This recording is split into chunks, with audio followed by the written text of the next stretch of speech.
आज की जो मास्टर क्लास है ना वो इम्पॉर्टेंट है। उसमें हम बहुत इम्पॉर्टेंट चीज़ सीखने वाले हैं क्योंकि ये वो चीज़ होती है जो हम ये वो चीज़ है जिसे हम स्कूल में नहीं सीखते हैं, कॉलेज में नहीं सीखते हैं, पर ये वो चीज़ है जिसका हमें हर रोज़ सामना करना पड़ता है। और वो क्या चीज़ है? वो चीज़ होती है लोगों के साथ रिलेशनशिप बिल्ड करना और लोगों से किसी भी सिचुएशन या किसी भी मौके पर ना बात करने की सलाहियत। हमें थ्योरी पढ़ाई जाती है, हमें सर्टिफिकेट्स दिए जाते हैं, डिग्री दी जाती है, लेकिन ये नहीं बताया जाता कि इन सब के साथ हमने उस मुआशरे में या उस सोसाइटी में, उस सर्कल में मूव कैसे करना है जिसमें हमारा सबसे ज़्यादा इंटरेक्शन इंसानों के साथ होगा। अगर आपको बोलना नहीं आता है, अगर आपको अपनी सर्विसेज सेल करनी नहीं आती हैं, अगर आपको अपनी फैमिली के साथ अपनी बात कन्वे करनी नहीं आती है, अपनी इमोशंस कन्वे नहीं करने आते हैं, आपको बताना नहीं आता है कि आप क्या कह रहे हो या अपनी बात समझानी नहीं आती, लेकिन उससे भी ज़्यादा अगर आपको ये नहीं पता है कि आप अपना इम्प्रेशन कैसे लोगों पर अच्छा ट्रस्टवर्दी बिल्ड कर सकते हो, तो ये चीज़ आप हमें समझने की ज़रूरत है, आपको समझने की ज़रूरत है कि आपके पास दुनिया की बेहतरीन से बेहतरीन डिग्री हो, आप कितने भी माहिर हो। बहुत सारे लोग हम देखते हैं, जिनसे हम बात करते हैं और हम कहते हैं कि यार ये अपने आर्ट में बेहतरीन है, बट उसके बावजूद उनकी सर्विसेज़ कोई नहीं ले रहा होता, उनका नाम इतना जाना-पहचाना नहीं होता। पर वो लोग जो बहुत अच्छे से बोल पाते हैं, जिनसे लोग कनेक्ट कर पाते हैं, जिनको लोग ट्रस्टवर्दी समझते हैं, उनकी सर्विसेज़, उनकी ये सब चीज़ें बिल्कुल कभी-कभार लग रहा होता है कि यार ये तो वो चीज़ है जो हमने गूगल पर फ्री देखी थी। पर they are selling it, they are like the best sellers. तो ऐसा क्या होता है? It's all about the communication and that's what we are going to discuss today कि हम अपने अंदर वो सलाहियत, वो चीज़ कैसे पैदा कर सकते हैं जो उन लोगों में है कि वो अपनी प्रोफेशनल लाइफ में भी थ्राइव कर रहे हैं, अपनी पर्सनल लाइफ में भी थ्राइव कर रहे हैं, अपनी सोशल लाइफ में भी थ्राइव कर रहे हैं और अपनी फैमिली लाइफ में भी थ्राइव कर रहे हैं। हम लोगों को ये अंडरस्टैंड करने की ज़रूरत है सबसे पहले कि हमारी एवरीडे लाइफ की जो कम्युनिकेशन होती है वो 4 एरियाज़ में डिवाइडेड होती है, ठीक है? सिर्फ़ और सिर्फ़ एक एरिया के बारे में बात करना और दूसरे एरिया को इग्नोर कर देना आपकी ओवरऑल जो लाइफ होती है ना उसकी क्वालिटी को इम्प्रूव नहीं करता है। तो अगर उन 4 एरियाज़ की हम बात करें जिनमें हमारी कम्युनिकेशन मैटर करती है, वो सबसे पहले हमारी पर्सनल लाइफ होती है। अब पर्सनल लाइफ की जब बात करते हैं ना तो लोगों के माइंड में अक्सर ये आता है, पर्सनल कम्युनिकेशन में क्या आता है?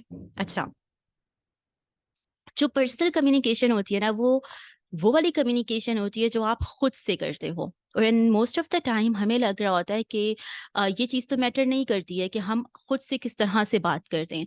पर trust me when I say that कि इन तीनों एरियाज को ना अगर आप इम्प्रूव करना चाहते हो तो उसके लिए सबसे ज़्यादा जो एरिया इम्प्रूव करने की ज़रूरत होती है वो होती है आपकी पर्सनल कम्युनिकेशन।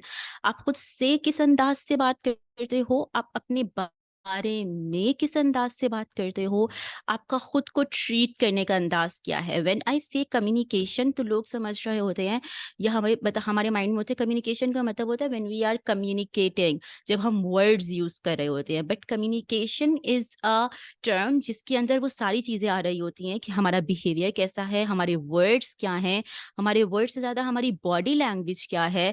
फॉर एग्जाम्पल, आप अपने बारे में लोगों के सामने अच्छे से बात कर रहे हो या आप खुद को बता रहे हो, लेकिन आपका माइंड खुद से वो कम्युनिकेट नहीं कर रहा कि मैं कॉन्फिडेंट हूँ या मैंने अच्छी ड्रेसिंग की हुई है, या आप खुद से अपने माइंड के अंदर खुद पर ट्रस्ट नहीं करते हो, तो आप चाहे जितना मर्जी अच्छे अल्फाज बोलने की कोशिश करो, your body and your mind will not trust you.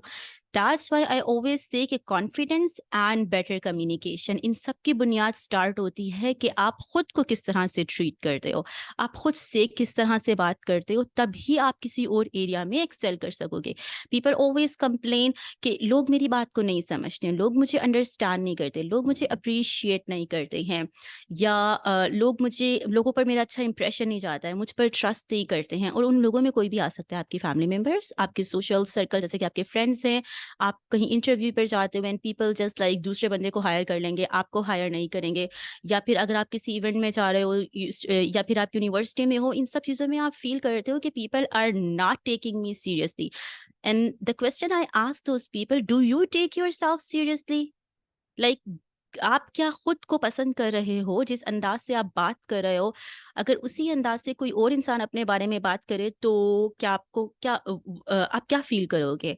ठीक है? तो ये चीज़ें मैटर करती हैं, इस एरिया से स्टार्ट होता है।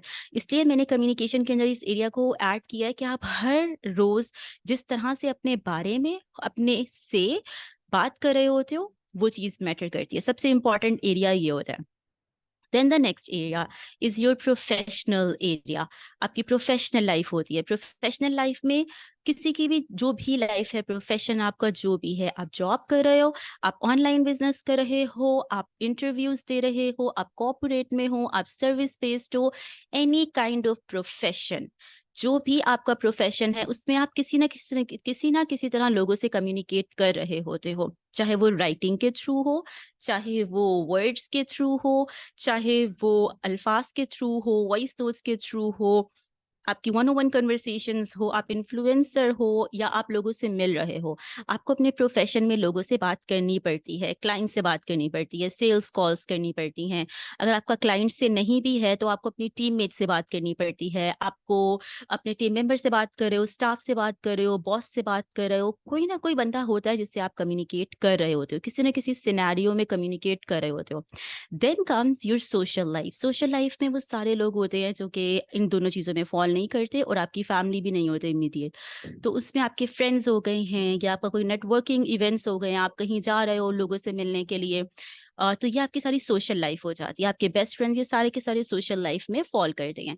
And then comes your family. Family में आपकी कौन कौन सी फैमिली आ सकती है? आपकी इमीडिएट फैमिली है, यानी कि आपके पेरेंट्स हैं, आपके सिबलिंग्स हैं, आपका स्पाउस है, आपके चिल्ड्रन हैं, ये इमीडिएट फैमिली में फॉल करते हैं। देन एक्सटेंडेड फैमिली आ जाती है, रिलेटिव्स हैं और उस तरह के वो सारे लोग जो हमारे रिश्तेदार वगैरह हैं, वो सारे आपके एक्सटेंडेड फैमिली में आ जाते हैं। तो ये 4 एरियाज हैं जिनमें हमें कम्युनिकेट करना पड़ता है। अच्छा, अब जब वर्बल कम्युनिकेशन की बात आती है ना, ये चीज़ आपने माइंड में रखनी है कि कम्युनिकेशन सिर्फ वर्बली नहीं होती है। वर्बल कम्युनिकेशन होती है सिर्फ और सिर्फ 7% मैटर करती है, जबकि नॉन वर्बल कम्युनिकेशन होती है जो 93% मैटर करती है। तो ये चीज़ आपने माइंड में रखनी है कि वर्बल और नॉन वर्बल, व्हेन आई से कम्युनिकेशन, तो आई am talking about both things, ठीक है? वर्बल भी और नॉन वर्बल भी। जब वर्बल कम्युनिकेशन की बात आती है ना, तो इस हर एरिया के लिए थोड़ी सी डिफरेंट स्ट्रैटेजीज होती हैं। जिन कुछ लोगों से आप फॉर्मल बात कर सकते हो, फॉर्मली मिल सकते हो, फॉर्मल बात कर सकते हो, लेकिन कुछ लोग होते हैं जिनसे आप कैजुअल बात करते हो। लाइक सोशल सेटिंग्स के अंदर आप बहुत ज़्यादा बिजनेस वाले अंदाज में बात नहीं कर सकते, आप अपनी फैमिली से बहुत ज़्यादा बिजनेस वे में बात नहीं कर सकते हो। तो ये वो चीज़ होती है जिनमें थोड़ी सी डिफरेंट स्ट्रैटेजीज होती हैं जो आपको सीखनी पड़ती हैं और फॉलो करनी पड़ती हैं। पर जब नॉन वर्बल की बात आती है, नॉन वर्बल कम्युनिकेशन, जो आप बोल नहीं रहे होते हो लेकिन तब भी आप कम्युनिकेट कर रहे होते हो। देयर वाज अ कोट कि you can not communicate. What does that mean? कि आप चुप भी हो ना तो it's not possible that you are not communicating. जो बंदा खामोश होकर भी सामने बैठा है ना, या कोई बंदा किसी से बात कर रहा है और आप उसका जवाब नहीं भी दे रहे हो, still you are communicating in any way. तो वो जो नॉन वर्बल कम्युनिकेशन होती है ना, वो समहाउ इन 4 एरियाज के लिए सेम होती है। और अगर आपको ये समझ में आ गई कि इन 4 एरियाज में आपने नॉन वर्बल कम्युनिकेशन पर किस तरह से मास्टरी हासिल करनी है, या नॉन वर्बल कम्युनिकेशन का क्या एक साइंस है जो आपको समझनी है, तो आप क्या हो सकते हो, आप 93% आपकी कम्युनिकेशन इम्प्रूव हो सकती है, ठीक है? तो इस चीज सिर्फ एक नॉन वर्बल कम्युनिकेशन पर काम करके। अब नॉन वर्बल कम्युनिकेशन में ना सिर्फ और सिर्फ बॉडी लैंग्वेज नहीं आती है। नॉन वर्बल कम्युनिकेशन में आती है आपकी, अगर अगर आप एंशियस हो, अगर आप डरे हुए हो, अगर आप स्केयर्ड हो, अगर आप इनसिक्योर हो, तो वो भी नॉन वर्बल कम्युनिकेशन में ही आती है कि आप बोल नहीं रहे हो लेकिन फिर भी पता लग रहा है कि आपके अंदर ये चीज़ें हैं, ठीक है? तो ये चीज़ होती है जो आपकी नॉन वर्बल कम्युनिकेशन में आती है। और इसी वजह से इस मास्टर क्लास में मैंने सबसे पहले ये डिसाइड किया है कि हम नॉन वर्बल कम्युनिकेशन पर बात करेंगे।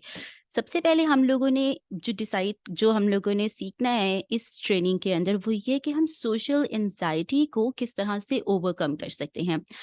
आप इन 4 एरियाज में ना जब भी आपको कम्युनिकेशन करनी पड़ती है, बात करनी पड़ती है, ये एक कॉमन प्रॉब्लम होती है जो हम फेस करते हैं, और वो होती है सोशल एंजाइटी की।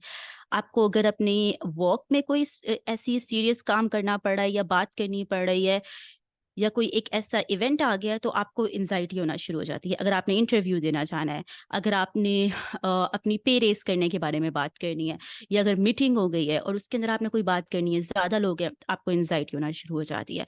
अगर आप फैमिली इवेंट के अंदर हो, बहुत ज़्यादा रिलेटिव्स हैं, या इवन आपने अपने पेरेंट्स से भी कोई बात कहनी है जो कि आपको लग सकता है कि वो इस चीज़ पर रिएक्ट कर सकते हैं, कोई इंपॉर्टेंट चीज़ होती है, तो आपके अंदर एंजाइटी होना शुरू हो जाती है। आप अपने सिबलिंग से कोई ऐसी बात करना चाहते हैं जो आपको लगता है कि उनको बुरी लग सकती है। ये बहुत सारे ऐसे सिनेरियोज होते हैं जिनमें हम इन 4 एरियाज के अंदर ना इस चीज़ को बहुत ज़्यादा फेस करते हैं, और वो होती है एंग्ज़ायटी, कि हम बात कहें क्या, किससे कहें और किस तरह से कहें। सबसे ज़्यादा मसला ये होता है, कहें क्या और किस तरह से कहें। तो ये सारा हमारा एंग्ज़ायटी में आ जाता है, ठीक है? सेकंड चीज़ जो हमने कवर करनी है वो ये है, what's the science behind non verbal communication. क्योंकि देखो, जो नॉन वर्बल कम्युनिकेशन होती है ना, मैं आपको देख सकती हूँ लेकिन आप खुद को नहीं देख सकते, आप मुझे देख सकते हो लेकिन मैं खुद को नहीं देख सकती हूँ। तो जब आप खुद को नहीं देख पा रहे हो तो आपके लिए बहुत मुश्किल होती है ये इस चीज को ऑब्जर्व करना कि आपका इंप्रेशन जा कैसा रहा है, ठीक है? और इस चीज को आप ऑब्जर्व और समझ सभी तभी सकते हो जब आपको पता हो कि कौन कौन से क्यूज होते हैं जो कि एक बुरा इंप्रेशन डालते हैं, और कौन से क्यूज होते हैं जो कि एक अच्छा इंप्रेशन डालते हैं। और ये वो वाली नॉन वर्बल कम्युनिकेशन के बारे में हम बात करने वाले हैं जो कि आप ऑनलाइन भी करते हो, ऑफलाइन भी करते हो, ठीक है? ऑनलाइन भी और ऑफलाइन भी दोनों तरह से आप जो कम्युनिकेट कर रहे होते हो वो नॉन वर्बली भी आपका इंप्रेशन डेवलप कर रहा होता है, ठीक है? आप किस तरह का एक किस तरह की वाइब दे रहे हो, जो वाइब होती है ना वो नॉन वर्बल कम्युनिकेशन आ जाती है, क्योंकि वो दिख नहीं रही पर इट्स देयर, ठीक है? तो ये वाली साइंस हमने अंडरस्टैंड करनी है कि नॉन वर्बल कम्युनिकेशन की साइंस होती क्या है, बॉडी लैंग्वेज में कौन से क्यूज होते हैं जिनको आपने माइंड में रखना है कि whenever you are talking to someone, whenever you are meeting with someone, you have to be careful of those things. और मीटिंग का मतलब ये नहीं होता कि आप सिर्फ पहली दफ़ा मिल रहे हो, नहीं, अगर आप अपने पेरेंट्स से बात कर रहे हैं, अपने फ्रेंड्स से बात कर रहे हो, आप अपनी यूनिवर्सिटी में हो, आप अपने क्लाइंट से बात कर रहे हो, चाहे वो 10वीं मीटिंग है, चाहे वो पहली मीटिंग है, आपकी बॉडी लैंग्वेज किस तरह की बात करते वक़्त किस तरह की है, ये मैटर करता है इस चीज़ में कि आपकी उस कम्युनिकेशन का एंड रिज़ल्ट क्या होगा। आई सेड ना कि 93% मैटर करती है आपकी नॉन वर्बल कम्युनिकेशन, 7% मैटर करती है आपकी verbal communication in any situation, in any way. तो ये चीज हमने बात करनी है। And third thing that we are going to discuss कि how we can have meaningful conversation. बात तो हम सब कर लेते हैं जब हमें करनी पड़ती है, कैसे हो, क्या कर रहे हो, किस तरह का दिन गुजरा, मौसम कैसा है, ये वाली जो स्मॉल टॉक्स होती हैं और जो बस फॉर्मल कन्वर्सेशन होती है जो हम लोग करते हैं किसी भी सिटिंग में, वो तो हर कोई कर लेता है। लेकिन ऐसे ऐसी कन्वर्सेशन कैसी होती है कि जब हम किसी इंसान से बात करें तो हमें इंस्टेंटली उसके साथ एक बॉन्ड महसूस हो, हमें एक कनेक्शन फील हो कि ओ ओके, ये जो बंदा है ये मेरे अंदर जेन्युइनली इंटरेस्टेड है, या मैं इस बंदे से बात करना चाहती हूँ थोड़े ज़्यादा टाइम के लिए। और अगर आप किसी से कुछ मनवाना चाहते हो, कुछ नेगोशिएट करना चाहते हो, तो अगर आप मीनिंगफुल कन्वर्सेशन का आर्ट नहीं ना समझते हो, चाहे वो आप प्रोफेशनल लाइफ में है, सोशल लाइफ में है, आपकी अपनी पर्सनल लाइफ में है या फैमिली लाइफ में है, तो बहुत ज़्यादा दफ़ा आप जो है उस अपॉर्चुनिटी को, उस सिनेरियो को फुलफिल नहीं कर पाते हो। तो ये वाला आर्ट हमने सीखना है कि हमने जब हम बात करें तो हमारे अंदर से एक अच्छी वाइब आए, एक मुखलिसाना वाइब आए, और लोग हमसे बात करना चाहें, हमारी बात को सुनना चाहें।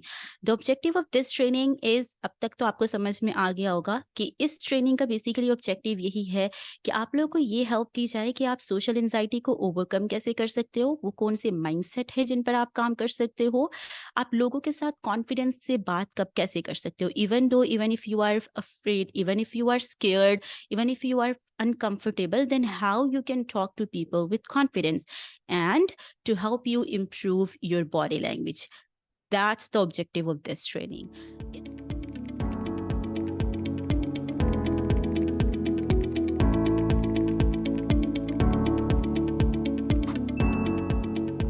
इस मास्टर क्लास को हमने 3 पार्ट्स में डिवाइड किया है। पार्ट 1 सोशल एंजाइटी को हमने कवर करना है कि आप इसको कैसे ओवरकम करते हो। सेकेंड पार्ट में हमने बॉडी लैंग्वेज की बात करनी है, because body language is your first impression. आप किसी भी सिचुएशन में होते हो, सबसे पहला आप बोलने से भी पहले अपना इंप्रेशन छोड़ देते हो अपनी बॉडी लैंग्वेज से। तो सेकेंड एरिया में हमने बात करनी है सेकेंड पार्ट में बॉडी लैंग्वेज की, कि आपकी बॉडी लैंग्वेज किस तरह से लोगों को क्या सिग्नल्स देती है और कौन से क्यूज हैं जिन पर आपको फोकस करना है।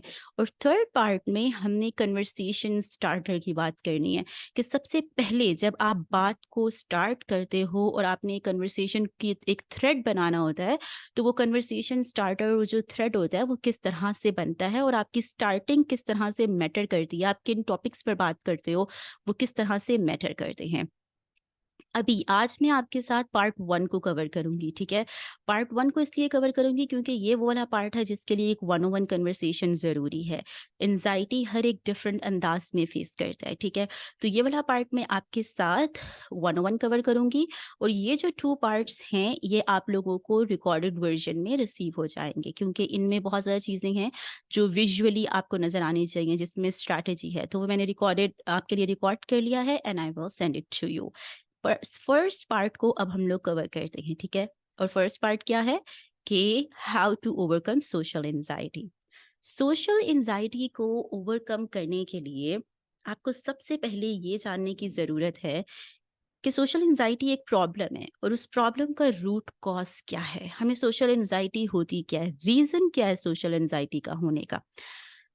उससे पहले आपको ये समझ में आने की ज़रूरत है कि भई सोशल एंजाइटी है क्या? क्या आपको सोशल एंजाइटी होती भी है या नहीं होती है? सोशल एंजाइटी बेसिकली अगर आपको नेम से ही समझ में आ रहा होगा, it's a feeling when we feel afraid to talk to people. सिर्फ ये सोचकर ही ना कि हमें किसी से बात करनी पड़ेगी या हमें कोई कॉन्फ्लिक्ट में जाना पड़ेगा या अपनी बात किसी को कहनी पड़ेगी, मनवानी पड़ेगी, कुछ न्यू इंट्रोड्यूस करवाना पड़ेगा, ज़्यादा लोगों में बैठना पड़ेगा, ज़्यादा लोगों के सामने अपनी ओपिनियन रखनी पड़ेगी, and we feel anxious, that's social anxiety. और सोशल एंजाइटी की बहुत सारे सिम्टम्स होते हैं। सिम्टम्स क्या हो सकते हैं? सिम्टम्स होते हैं जो लोग यूजुअली बताते हैं कि जैसे ही आपको कहीं पर आपको पता लगता है ना कि आपको कम्युनिकेट करना पड़ेगा, तो आपके स्टमक एक्स होना शुरू हो जाते हैं, आपको एक्सेसिव स्वेटिंग होना शुरू हो जाती है। आपने कुछ लोगों को देखा होगा या आपने खुद भी ये फील किया होगा कि इंटरव्यू देने जाने से पहले सही तरीके से इतना पसीना आ रहा होता है कि बस बंदे टिश्यूज ढूंढ रहे होते हैं, कि इतनी स्वेटिंग होना शुरू हो जाती है। किसी मीटिंग में जाना है या प्रेजेंटेशन से पहले जब भी कहीं पर बात करनी है, स्पीकर जब हम होते हैं या माइक में बात करनी है, तो स्वेटिंग होना शुरू हो जाती है। लोगों को इतना ज़्यादा ब्लड फ्लो फेस में आना शुरू हो जाता है कि दे स्टार्ट टू ब्लश, और गला खुश्क होना शुरू हो जाता है। हम पानी ढूंढ रहे होते हैं कि ओ हमें पानी चाहिए क्योंकि हमारा गला जो है वो खुश्क हो रहा है। कुछ लोगों को शिवरिंग होना शुरू हो जाती है। ये साइंस होते हैं जो आपकी बॉडी आपको दे रही होती है when you are feeling anxious, ठीक है। तो ये वाले सिम्टम्स हैं जो यूजुअली हमें पता होते हैं और जो यूजुअली बताते हैं कि these are the symptoms that I feel, और हम ये कहते हैं कि जब हमें ये सिम्टम्स फील होते हैं तो it means that we are scared, we don't want to talk, we don't want to speak, we don't want to give that interview. लेकिन रूट कॉज वो होती है जो हमें नजर नहीं आती, ठीक है। और ये वो रूट कॉज है जिसके बारे में हमें नहीं पता होता कि इनकी वजह से हमें ये चीजें फील हो रही हैं। वो रूट कॉज क्या होती है, मोस्ट ऑफ द टाइम हमें ये अंडरस्टैंड करने की जरूरत होती है कि जब हमने कम्युनिकेट करना होता है ना, तो बेसिकली हम खौफज़दा क्यों महसूस कर रहे होते हैं, हम क्यों शिवर कर रहे होते हैं, हमें बहुत ज़्यादा स्वेटिंग क्यों हो रही होती है, क्योंकि हमें ये डर लग रहा होता है कि अगर हम बोलेंगे तो पता नहीं हम सही बात करेंगे या नहीं करेंगे, और अगर हम सही बात नहीं करेंगे या जो बात मैटर करती है वो हम नहीं करेंगे या सही अंदाज से नहीं करेंगे, तो we will be like a misfit. जैसे कि अगर 10 लोग हैं जो कि मास्टर हैं किसी सब्जेक्ट के अंदर, और वहां पर आपसे कहा जाए कि आप बात करो, तो आपको अगर ये सोशली एंजाइटी हो रही है, आप एंशियस फील कर रहे हो और ये सारे सिम्टम्स हैं, तो बेसिकली इन सारी सिम्टम्स की रीजन ये है that you are afraid of being a misfit. You don't want to look bad, you don't want to miss out in the sense कि अगर मैंने सही बात नहीं की तो ये लोग मुझे पसंद नहीं करेंगे, and then I will not be a part of this group, या मैं सोशल मीडिया पर एक्सेल नहीं कर सकूंगी, या मैं इस ग्रुप में अच्छी नहीं लगूंगी, लगूंगी, या मेरी फैमिली वाले मुझे अपने साथ बिठाएंगे नहीं, मेरे दोस्त मुझे नहीं बिठाएंगे, तो मैं ना सबसे अलग हो जाऊंगी। इसलिए भी हम अपनी बात कहते हुए डर रहे होते हैं। जैसे अगर हमें कुछ बुरा लग रहा होता है, बहुत बहुत दफा हम खामोश रहते हैं, इसलिए खामोश रहते हैं because we are afraid of missing out. हम नहीं चाहते कि लोग हमें छोड़ दें, हमारे साथ बैठे नहीं, या अगर हमने अपने इन लॉस को भी कोई बात कहनी होती है तो हम नहीं कह रहे होते हैं। वाई? ताकि कोई हमें ये ना समझे कि she does not belong here. Fear of not belonging हमारे माइंड में होता है, fear of not being loved होता है। अगर हमने अपने स्पाउस को, अपने पेरेंट्स को, अपने सिबलिंग्स को कोई बात कह दी जो उनको पसंद नहीं आई, या फिर उनको हमारा अंदाज अच्छा नहीं लगा, तो क्या होगा कि they will not love us, या फिर we will not belong to this family. अगर हम किसी कंपनी में ये बात कह देंगे, किसी जगह पर हम काम कर रहे हैं, तो मेरे कोलीग्स मुझे अपनी ग्रुप्स में नहीं बिठाया करेंगे, अपनी मीटिंग्स में नहीं बिठाएंगे, शेयरिंग नहीं करेंगे। जब आपके माइंड में ये सारे फेयर्स होते हैं ना, तब आपको ये सारे के सारे सिम्टम्स फील होते हैं। तो एक्चुअली में हम ज़्यादातर कोशिश कर रहे होते हैं इन फेयर्स को एड्रेस करने की, जो हमें समझ में आ रहा है कि हम ऐसा क्या करें कि जब हम स्टेज पर जाएं या हम लोगों से बात करें तो हमें ये सिम्टम्स ना हो। जबकि आपको काम करने की ज़रूरत है इन 4 चीज़ों के ऊपर, इन जो रूट कॉजेज़ है इनके ऊपर। जब आप इन रूट कॉजेज़ पर काम कर लोगे, अपने माइंडसेट को प्रिपेयर कर लोगे कि ये जो चीज़ें मैं फ़ील करती हूँ, या ये जो चीज़ें मेरे साथ होते हैं ना सिम्पटम्स, वो इन रीज़न्स की वजह से हैं, ठीक है? अब इन रीज़न्स को आप किस तरह से चेंज कर सकते हो? ये जितने भी फ़ियर आपके अंदर आता है, जितनी भी चीज़ें आपके अंदर आती हैं, वो आप किस तरह से इनको ओवरकम कर सकते हो? एक चीज़ जो मैं सबको कहती हूँ, हर दफ़ा कहती हूँ, बार-बार कहती हूँ, स्किल सेट कोई भी हो, यू नीड टू अंडरस्टैंड कि जो काम आपको अनकंफर्टेबल लग रहा है, जब तक आप वो काम नहीं करोगे, तब तक जो रूट कॉज़ है ना, वो प्रॉब्लम सॉल्व नहीं होगी। अच्छा, हो सकता है कि आपको लगे कि जवेरिया, मैं इतना ज़्यादा एंशियस फ़ील करती हूँ, तो मैं किस तरह से ये कर सकती हूँ? Like it feels impossible. The answer is कि आपने अपनी ज़िंदगी में अब तक जो भी काम किया है ना, जो भी काम पहली दफ़ा किया है, you were scared, you were not sure if you could do that thing. आप उस वक़्त स्केयर्ड थे, आप उस वक़्त एंशियस थे, क्योंकि साइंस कहती है कि जो चीज़ हमारा माइंड सिर्फ़ और सिर्फ़ उस चीज़ पर यकीन कर सकता है जो हमने एक्सपीरियंस किया हुआ हो। जो चीज़ हमने एक्सपीरियंस नहीं की हुई, उस चीज़ पर हमारा माइंड बिलीव नहीं करता है। उसकी एग्ज़ाम्पल एक इस तरह से समझ लो कि जब आपको पहली दफ़ा रोड क्रॉस करना था, ठीक है? तो आपको किस तरह की फीलिंग्स थी? आपको यही लग रहा था कि गाड़ियों ने आपको मार के चले जाना है, ठीक है?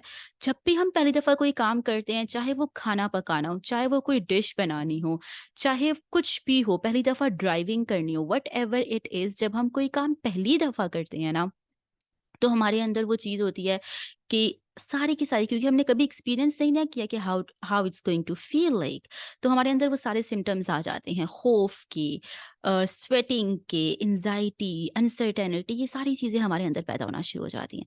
फिर हम उस काम को एक दफ़ा करते हैं तो वो थोड़ी सी कम होती हैं, अगर हम मिस्टेक कर लें तो एकदम से इंक्रीज हो जाती हैं, लेकिन एटलीस्ट हमारे माइंड को ये पता लग जाता है कि ये करने के बाद होगा क्या। तो वो जो हम पहले फील कर रहे होते हो ना, हम उतना ज़्यादा अनसर्टेन फील नहीं करते।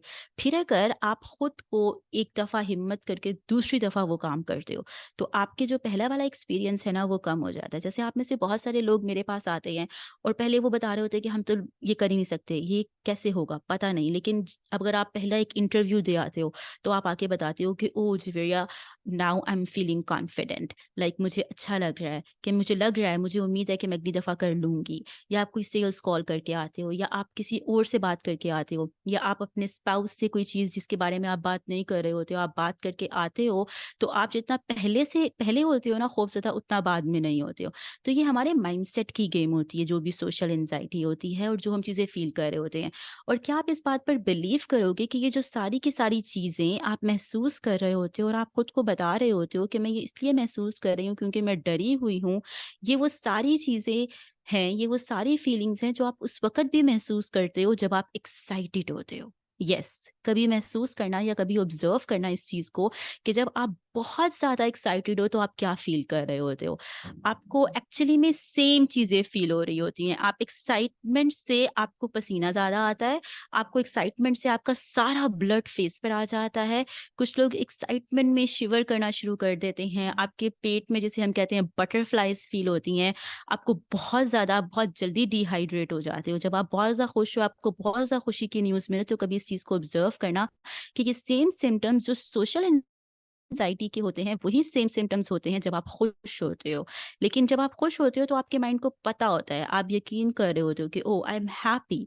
जस्ट लाइक दैट अगर आप सोशली जब ऑकवर्डनेस पोज़ीशन में होते हो, सिचुएशन में होते हो, अगर आप खुद को ये बताना शुरू कर दो कि this is something where I am going to learn something, experience something, और आप अपने माइंड को इस तरफ से स्विच कर लो ना कि ये मेरे लिए एक थ्रेटनिंग सिचुएशन नहीं है, तो आपके ये सिम्पटम्स बेशक सेम होंगे, लेकिन उसका जो रिज़ल्ट होगा ना, वो सेम नहीं होगा, ठीक है?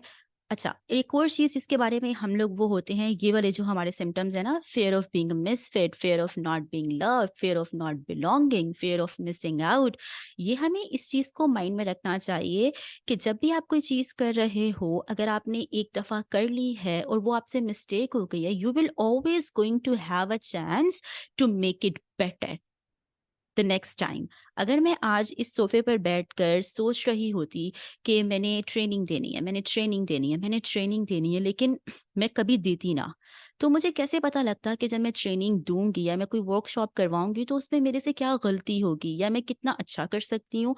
हो सकता है मुझसे कोई भी गलती ना होती। अगर मैं कभी करती ही ना तो मुझे ये तो पता ना लगता कि मैं कितनी अच्छी हूँ इस चीज़ के अंदर, या लोग मेरी किस चीज़ को पसंद करते हैं। मैंने फर्स्ट स्टेप लिया तो मुझे पता लगा कि oh okay, 80% of the time people are loving it. और अगर मैं 10% ऑफ द टाइम कोई मिस्टेक कर रही हूँ, 20% ऑफ द टाइम मैं कोई मिस्टेक कर भी रही हूँ, तो वो लोग जिनको 80% ऑफ द टाइम वैल्यू मिल रही है, वो इस चीज़ को बॉदर नहीं करते कि 20% ऑफ द टाइम मैंने क्या मिस्टेक की है या मैं किस अंदाज से क्या गलती हो गई है। तो ये वो चीज़ होती है कि मैंने अगर पहली ट्रेनिंग की तो वो हो सकता है बहुत बुरी हुई हो, अगर मैं आज सुनूँ तो। कल करूँगी, उसके बाद मैंने नेक्स्ट टाइम की होगी तो वो बेहतर हुई हुई होगी, उससे भी बेहतर होगी। और अगर मैं 2 साल के बाद आज खुद को देखूँ तो आई विल बी लाइक कि ये वाली चीज़ तो कहीं है नहीं। मैंने अपने इस चीज़ को इतना रिपीट कर लिया कि अब जब मैं माइक ऑन करती हूँ या मैं लोगों से बात करती हूँ तो मेरे माइंड में ये चीज़ें नहीं आती कि लोग मुझे बुरा समझेंगे। अगर हालाँकि इट्स अ रियलिटी कि हर बंदा आपको पसंद नहीं करेगा, हर बंदा आपकी जो ऑफ़र है उस पर येस नहीं कहता है, हर बंदे को आपका अंदाज़ अच्छा नहीं लगता है, और आपके सारे के सारे फैमिली मेंबर्स आपसे प्यार करें ये भी ज़रूरी नहीं है। आप हर ग्रुप से बिलॉन्ग करो या हर ग्रुप वाले आपको एक्सेप्ट करें ये ज़रूरी नहीं है। लेकिन जब आप एक ही चीज़ को बार-बार रिपीट करते हो ना, तो आप खुद को एक एश्योर कर रहे होते हो, आपने उस काम को इतनी दफ़ा कर लिया होता है कि आपका माइंड इन चीज़ों को एलिमिनेट करना शुरू कर देता है, और आपका माइंड आपको ये बताना शुरू कर देता है कि every time you will do it again, you will have a chance to do it better. जितनी दफ़ा आप इसको रिपीट करोगे, उतनी दफ़ा आप इसको बेहतर कर रहे होगे, ठीक है? एक और चीज़ जिसको हमें अंडरस्टैंड करने की ज़रूरत है, जो हम most of the time understand नहीं करते हैं, that it's a time taking process. जैसे मैंने आप लोगों को बताया ना कि आज से 2 साल पहले जब मैंने ट्रेनिंग दी, तो मेरी ट्रेनिंग का अंदाज़, मैंने ट्रेनिंग किस तरह से दी, वो बिल्कुल डिफरेंट होगा। आज मैं किस तरह से ट्रेनिंग दे रही हूँ, it's a totally different thing. अगर आप आज अपने इस जगह पर बैठकर कंपेयर करना शुरू कर दो कि चवेरिया सोशल मीडिया पे किस तरह से बात कर रही है, या किसी इन्फ्लुएंसर को देख रहे हो and you will be like कि वो कितनी कॉन्फिडेंट है, या आप अपनी फैमिली में किसी बंदे को देखते हो जो आउटस्पोकन है, या आप अपनी क्लास में किसी को देखते हो जो बहुत अच्छे से प्रेजेंटेशन देता है, या कोई आप ही के कोलीग है, आपका कोई कोलीग है, कोई और बंदा है जो बिजनेस में है, you need to understand that their journey is totally different from your journey. आप कितने टाइम से खुद की कम्युनिकेशंस पर काम कर रहे हो, आप कितनी दफ़ा लोगों से बात करते हो, आप कितनी दफ़ा ये स्टेप लेते हो, ये मैटर करता है। अगर आपने कभी अपनी कम्युनिकेशन पर काम नहीं किया, अगर आप हमेशा अवॉइड करते हो लोगों के पास जाना, अगर आप लोगों से बात करना कहीं पर भी जाना और इन चीज़ों में पार्टिसिपेट करने को अवॉइड करते हो, लेकिन दूसरा बंदा जिससे आप कंपेयर कर रहे हो, वो हमेशा इस चीज़ को प्रैक्टिस कर रहा है, तो ये ऐसा नहीं है कि वो पैदा ही उस टैलेंट के साथ हुआ था। इट्स मोर लाइक कि उस बंदे ने इस चीज़ को इतनी दफ़ा कर लिया है कि अब उसके हाथ पर चढ़ गई है वो चीज़। जैसे कि हम अपनी माँओं को देखते हैं ना, कि अगर वो रोटी बना रही हैं या खाना बना रही हैं, तो हमें लगता है कि वो एक ऑटो पायलट पर लगी हुई है। वो कभी भी नहीं सोचती खाना बनाने से पहले कि पता नहीं मेरा ये खाना अच्छा होगा या नहीं होगा, या वो बैठकर डर नहीं रही होती हैं कि ओहो! मैंने तो आग पे ये काम करना है, क्या होगा? नहीं, वो उनके माइंड ने इतना ऑटो पायलट पे लगा दिया उनको कि वो इस चीज़ को बॉदर ही नहीं करती हैं, उनको वो सारी फीलिंग्स आती ही नहीं हैं। और ऐसे ही अगर आप अपनी ज़िंदगी में देखो, तो बहुत सारी चीज़ों में आप इतने ऑटो पायलट पर लगे हुए हो कि अगर देखा जाए दूसरे इंसान के पर्सपेक्टिव से, तो वो डरावनी चीज़ें होती हैं, वो मुश्किल चीज़ें होती हैं। जैसे अगर मुझे ड्राइविंग नहीं आती, तो जो बंदा ड्राइविंग कर रहा है, वो चाहे उसकी कम्युनिकेशन स्किल्स जितनी मर्ज़ी बुरी हो, लेकिन मैं यहाँ पे खड़े होके देखूँगी कि यार ये कितना ज़्यादा कॉन्फिडेंट बंदा है कि ये इतनी खतरनाक सड़क के ऊपर ड्राइविंग कर रहा है, ठीक है? तो मुझे ये अंडरस्टैंड करने की ज़रूरत है कि उसकी पर्सनैलिटी से ज़्यादा ये उसका एक्सपीरियंस है, जिसकी वजह से वो इतनी डेंजरस सिचुएशन में कि हर तरफ से गाड़ी आ रही है एंड ही कैन ड्राइव और शी कैन ड्राइव, तो इट्स द एक्सपीरियंस। तो बेसिकली सोशल एंजाइटी उस वक़्त ओवरकम होना शुरू हो जाती है, उस वक़्त ख़त्म होना शुरू हो जाती है या कम होती जाती है, जब आप उस चीज़ को प्रैक्टिस करते रहते हो और बार-बार करते रहते हो। एक यहाँ पे मैं डिस्क्लेमर दूँगी कि कुछ लोगों के साथ साइकोलॉजिकल इश्यू होता है, ठीक है? वो किसी ट्रॉमा के अंदर होते हैं, चाइल्डहुड ट्रॉमा या कोई भी ऐसी चीज़ होती है जो जिसकी वजह से वो सोशली एंग्ज़ियस होते हैं और सोशली ऑकवर्ड होते हैं। उन लोगों को थेरेपी की ज़रूरत होती है, ठीक है? मैं आप लोगों को जो चीज़ें बता रही हूँ, ये उन लोगों के लिए हैं जो किसी ट्रॉमा में नहीं हैं, जो साइकोलॉजिकली इल नहीं हैं, उनके साथ कोई ऐसा इश्यू नहीं है, लेकिन उसके बावजूद वो अपनी कम्युनिकेशन और अपनी एवरीडे लाइफ़ के अंदर थ्राइव नहीं कर पा रहे, क्योंकि वो अपनी बात नहीं कह पाते हैं। तो you need to understand this thing, ठीक है? Another thing that you need to understand, जो मैंने आपको पहले भी कही, लेकिन I will say it again, कि no matter how cool you are, some people are still not gonna like you. हम बहुत बड़े-बड़े एक्टर्स को देखते हैं, बहुत बड़े-बड़े इन्फ्लुएंसर्स को देखते हैं, इवन अपनी फैमिली में भी देखो कि जो बंदा हमें लग रहा होता है ना कि यार ये बंदा तो बेस्ट है, इसकी पर्सनैलिटी तो बेस्ट है, आपको कोई ना कोई बंदा ऐसा मिल ही जाएगा जो उसे पसंद नहीं करता है। उसकी ड्रेसिंग को पसंद नहीं करता है, उसके बात करने के अंदाज़ को पसंद नहीं करता है, उसकी वैल्यूज़ को पसंद नहीं करता है। आप इन्फ्लुएंसर्स को जाके देख लो, उनके कमेंट सेक्शन भरे हुए होते हैं। अगर अगर उसमें 200 लोग हैं जो उनको पसंद करते हैं, तो 100 लोग होंगे जो कि पसंद नहीं करते हैं। और आप खुद भी देखोगे कि कुछ इन्फ्लुएंसर्स, कुछ लोग ऐसे होते हैं जिनके मिलियंस में फॉलोअर्स होते हैं, और अगर आपसे कहा जाए कि आप इनको फॉलो करोगे, तो आप कहोगे ना, मुझे अच्छा नहीं लगा, ये मुझे ये इन्फ्लुएंसर पसंद नहीं है, मुझे इसकी बात पसंद नहीं है। ऐसा क्यों होता है भई? वो तो लोगों के फेवरेट है, उनको दुनिया पसंद करती है, मिलियन लोगों ने उनको फॉलो किया हुआ है। तो आप कैसे कह सकते हो कि मुझे अच्छे नहीं लगता? ये बिल्कुल वैसे ही है जैसे आपकी एवरीडे लाइफ में बहुत दफ़ा ऐसा होगा कि लोग आपको पसंद नहीं करेंगे, आपके काम को पसंद नहीं करेंगे, आपकी बात को पसंद नहीं करेंगे, आपकी वैल्यूज़ को पसंद नहीं करेंगे। आपकी फैमिली में होगा, आपके कोलीग्स ऐसे होंगे, इवन दो आप खुद अपने अंदर कुछ चीज़ें हैं जो ज़िंदगी भर पसंद नहीं करोगे, और आप हमेशा चाहोगे कि काश मेरे अंदर ये चीज़ें नहीं होती। तो यू नीड टू अंडरस्टैंड, अगर आप हर वक़्त उन्हीं चीज़ों के ऊपर बैठे रहोगे ना जो आपको पसंद नहीं है, तो you will never ever be able to improve those things that you are good at, जो आपको पसंद है। तो अगर हम सिर्फ़ हमारा माइंड ना इस चीज़ के लिए हमेशा इस तरह होता है कि जो चीज़ हमारी बुरी हो रही होती है ना, हम उसको ना डबल डाउन उस पर हो जाते हैं, हम उसको ज़ूम कर लेते हैं, हमारा माइंड उसको ज़ूम कर देता है, और जो चीज़ें अच्छी हो रही होती है ना, वो हमें नज़र नहीं आती हैं। क्यों? क्योंकि हमारा माइंड डिज़ाइन ही इस तरह है कि उसने हमें थ्रेट से बचाना है। तो अगर 10 लोगों में से एक बंदे ने आपका मज़ाक उड़ाया ना, तो आपको वो 9 लोग भूल जाएँगे जिन्होंने आपके लिए क्लैप किया है। That's the human nature. और अगर आप उस चीज़ के लिए रेडी नहीं हो, अगर आपने अपने माइंड को बताया हुआ नहीं है, आपने अपने माइंडसेट पर काम नहीं किया हुआ कि ऐसा होगा, एंड मुझे इंटेंशनली उन चीज़ों को देखना पड़ेगा जो कि मेरी ज़िंदगी में अच्छी हो रही हैं, या जो लोग मेरी ज़िंदगी में वैल्यू ऐड कर रहे हैं, या वो लोग जिनको मेरी ज़रूरत है, उस वक़्त तक आप इस चीज़ पर ओवरकम नहीं कर सकोगे। It's all everything that I am telling you, it's a mindset game. ये माइंड की गेम होती है जो हम खेल रहे होते हैं। एंग्ज़ायटी को आप मैंने बताया ना, जो एंग्ज़ायटी की फीलिंग होती है वही हैप्पीनेस की फीलिंग होती है। Now it's up to you कि आप उसको डिफाइन कैसे करोगे।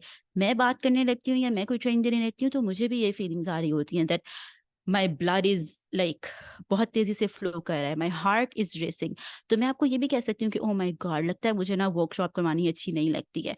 लेकिन I have train my mind to believe that all of these things are symptoms, कि मैं जो काम करने लगी हूँ मुझे बहुत ज़्यादा पसंद है। एंड ट्रस्ट मी कि 5 मिनट्स के बाद, इवन तो मैं पहले वो फील कर भी रही हूँ, लेकिन 5 मिनट्स के बाद मैं बिल्कुल नॉर्मल हो जाती हूँ। ऐसे ही अगर आप पहले दिन स्टार्ट करोगे तो हो सकता है कि आप 20 मिनट्स तक ऐसे ही फील करो कि आपको अच्छा नहीं लग रहा है, आप सब कुछ फोर्स कर रहे हो, बात करना फोर्स कर रहे हो, लोगों से मिलना फोर्स कर रहे हो, स्माइल फोर्स कर रहे हो। लेकिन थोड़ा टाइम के बाद ये इतना नेचुरल होना शुरू हो जाएगा आपके लिए, जैसे कि आप ड्राइविंग कर रहे हो, अगर आपको ड्राइविंग आती है, या आप रोटी बना रहे हो, जैसे अगर आपको रोटी बनानी आती है, या हर वो डेंजरस काम जो आपको करना आता है लेकिन आपको पता नहीं है कि वो डेंजरस है, या आपको महसूस नहीं होता कि वो डेंजरस है, ठीक है। एंड ऑल्सो अनदर थिंग जो हमें अपने माइंडसेट को बार बार बतानी पड़ती है, अपने माइंड को बतानी पड़ती है, that you can not afford to avoid human interaction. अगर आप ये सोच लो ना कि मैं कम्युनिकेशन के बगैर या लोगों से बातचीत किए बगैर, जैसे कि बहुत सारे लोग होते हैं जो कहते हैं हम इंट्रोवर्ट है, अगर मैं कहूँ तो शायद कोई यकीन नहीं करेगा, but I am an introvert. मुझे अपने साथ टाइम गुजारना या अकेले टाइम गुजारना पसंद है, और मैं एक्सट्रोवर्ट नहीं हूँ कि मैं हर रोज बहुत सारे लोगों से बात कर सकूँ। अगर मैं 5 डेज एक्टिव होती हूँ सोशल मीडिया पे, तो मुझे 2-3 दिन बिल्कुल कट ऑफ चाहिए होते हैं, बिल्कुल अकेले चाहिए होते हैं, सिर्फ और सिर्फ खुद को रिस्टोर करने के लिए, अपने माइंड को रिस्टोर करने के लिए, अपनी एनर्जी को रिस्टोर करने के लिए। लेकिन अगर आप ये महसूस करना शुरू कर दो कि नहीं नहीं, मैंने हर उस काम को अवॉइड करना है, क्योंकि कुछ लोग मेरे पास आ रहे होते हैं, कुछ लड़कियां कह रही होती हैं जी हमें कोई ऐसी जॉब बताएं जिसमें ना हमें लोगों से बात नहीं करनी पड़े, या जिसमें ना बस डेस्क जॉब हो, हमें ज़्यादा इंट्रैक्शन ना करना पड़े। अगर आप इस तरह की चीज़ों में खुद को करना शुरू कर दोगे ना, तो यू विल ऑलवेज बी, आप उस डब्बे में बंद रहोगे जिसका कोई फ्यूचर नहीं होगा, ट्रस्ट मी। और आप अवॉइड कर सकते ही नहीं हो, चाहे आप जितनी मर्जी एफर्ट कर लो, आपको अपनी फैमिली से तो कम्युनिकेट करना ही पड़ेगा, आपको अपने स्पाउस से कम्युनिकेट करना ही पड़ेगा, आपको अपने बच्चों से कम्युनिकेट करना ही पड़ेगा अगर आपके हैं या फ्यूचर में होते हैं। अगर आप कहीं जॉब कर रहे हो तो भी, अगर आपके पास कोई सेल्स नहीं है, लाइक आप क्लाइंट से बात नहीं कर रहे, तो आपको अपने कोलीग से तो बात करनी ही पड़ेगी ना कहीं आपने ह्यूमन इंट्रैक्शन को फेस करना ही है अपनी एवरीडे लाइफ के अंदर। और अगर आप क्योंकि इस जगह पर हो और आप इस ट्रेनिंग में हो, तो आई एम अज्यूमिंग कि you have dreams, you have goals, you have ambition. और जैसे मैंने इस ट्रेनिंग के स्टार्ट में आपको ये बात की थी कि कुछ लोग जो कि बहुत बेहतरीन होते हैं, पर उनका काम उतना एक्सेल नहीं करता है जितना कि उस बंदे का करता है जो कि लोगों के साथ बातचीत करने में या ह्यूमन इंट्रैक्शन को अवॉइड नहीं करता। तो आपको खुद ही ये बात समझ लेनी चाहिए कि if you have dreams, you have goals, you have ambitions, and you always say कि I want to do something big, then you have to learn to communicate better. You have to learn to overcome social anxiety. चाहे आपको जितनी मर्जी भी मसला होता है, you have to understand कि मैंने सबसे पहले ये काम सीखना है, कम्युनिकेशन। सबसे पहले मैंने अपनी इस स्किल को पॉलिश करना है, क्योंकि मेरा हर काम शुरू भी यहीं पर होगा और ख़त्म भी यहीं होगा। अगर आप किसी कंपनी में देखो तो सबसे पहला जो काम शुरू होता है ना, यहाँ तक कि आप अपनी वेबसाइट से भी लोगों से कम्युनिकेट कर रहे होते हो, फिर आपकी कस्टमर सर्विसेज, एक प्रोडक्ट छोटी सी भी आपने सेल करनी होती है ना, तो उसमें कम्युनिकेशन कहीं ना कहीं किसी तरीके से हो रही होती है, यू आर कम्युनिकेटिंग, ठीक है। तो अगर आप सारी जिंदगी इस चीज़ पर बैठे रहोगे कि मैं एंशियस हूँ, मुझे पसंद नहीं है, तो फिर your dreams will not come true. और अगर आपके ड्रीम्स नहीं भी पूरे होते हैं, आप बिल्कुल एवरेज जिंदगी भी गुजार लो, तो आपके रिलेशनशिप भी अच्छे नहीं होंगे। आप सारी जिंदगी लोगों से यही कंप्लेन करते रहोगे, my husband does not understand me, मेरे फैमिली मेंबर्स को तो पता ही नहीं कि मुझे क्या चीज़ अच्छी लगती है, क्या चीज़ बुरी लगती है। That's because you don't know how to communicate. और ये सारी प्रॉब्लम्स जितनी हम अपनी ज़िंदगी में बना के बैठे हुए होते हैं ना, मोस्ट ऑफ द टाइम जब आप लड़ाइयों को देखो अपनी फैमिली में या बाहर भी, तो आपको समझ में आएगा कि अगर सिर्फ कम्युनिकेशन हो जाए ना इस बंदे के साथ, या ये लोग आपस में कम्युनिकेट कर लें, तो ये प्रॉब्लम होगी ही नहीं। दैट्स वाई ये वाला माइंडसेट भी हमें बिल्ड करने की ज़रूरत है, कि ये वो वाले रास्ते ढूंढने के बजाय जिसमें हम इन चीज़ों को अवॉइड कर सके, ह्यूमन इंट्रैक्शन को, कि हमें कहीं जाना ना पड़े, हमें वो रास्ते ढूंढने हैं जिसमें हम ह्यूमन इंट्रैक्शन में इम्प्रूव कर सकें, हम खुद को बेहतर कर सकें, हम अच्छे से कम्युनिकेट कर सकें। बहुत सारे लोग मैसेज करते हैं और मुझे बताते हैं कि मुझे लगता है कि मेरे पास अच्छे वर्ड्स नहीं हैं बोलने के लिए, या मेरे पास अल्फाज मेरे अच्छे नहीं हैं, मेरी कम्युनिकेशन इतनी अच्छी नहीं है, मुझे लगता है कि मैं अच्छा नहीं बोलती हूँ। हम लोग वर्ड्स पे फोकस करते हैं कि हमारे वर्ड्स बहुत फैंसी होने चाहिए, ऐसे लगे कि जैसे ना हमें एक बहुत बड़े खतीब हैं। लेकिन असल जिंदगी में आपके वर्ड्स मैटर नहीं करते।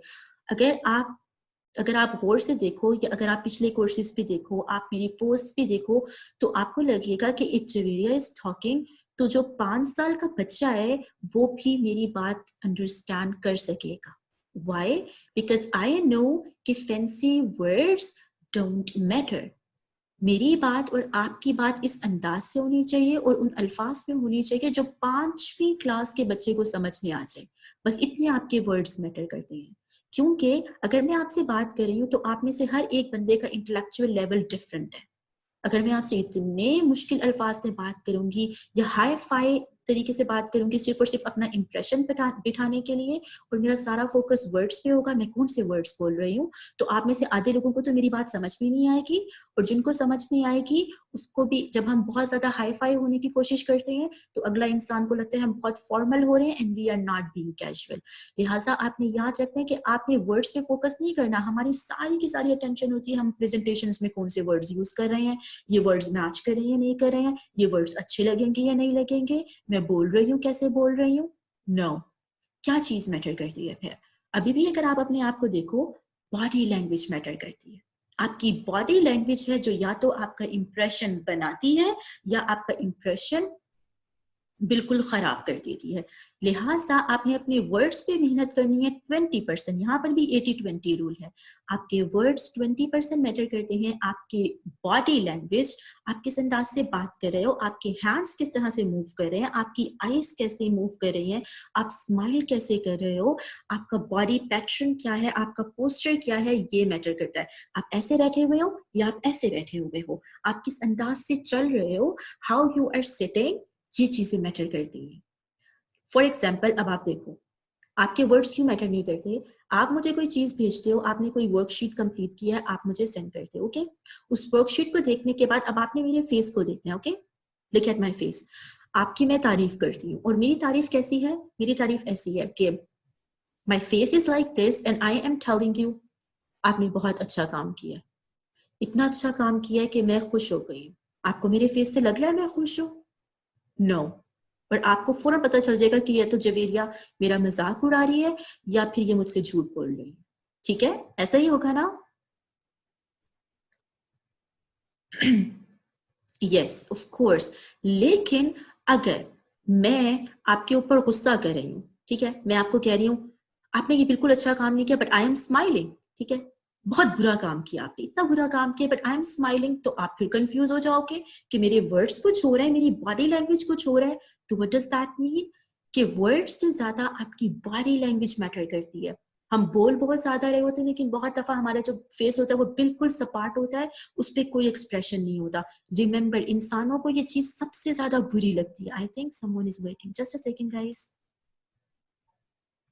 Okay, yes, just a second. ये चीज इंसानों को सबसे ज्यादा बुरी लगती है जब आपके फेस पर कोई एक्सप्रेशन नहीं होता। आप लोग ये चीज नोट किया करो, स्पेशली जब हम अपने पेरेंट्स से बात कर रहे होते हैं या किसी टीचर से बात कर रहे होते हैं और उनका फेस बिल्कुल सपाट होता है ना, तो हम बोल भी रहे होते हैं तो हमें लग रहा होता है पता नहीं ये मुझे सुन भी रही है या नहीं, पता नहीं ये मेरी बात समझ भी पा रही है या नहीं। तो आपकी बॉडी लैंग्वेज मैटर करती है। ओके, यहाँ तक क्लियर है?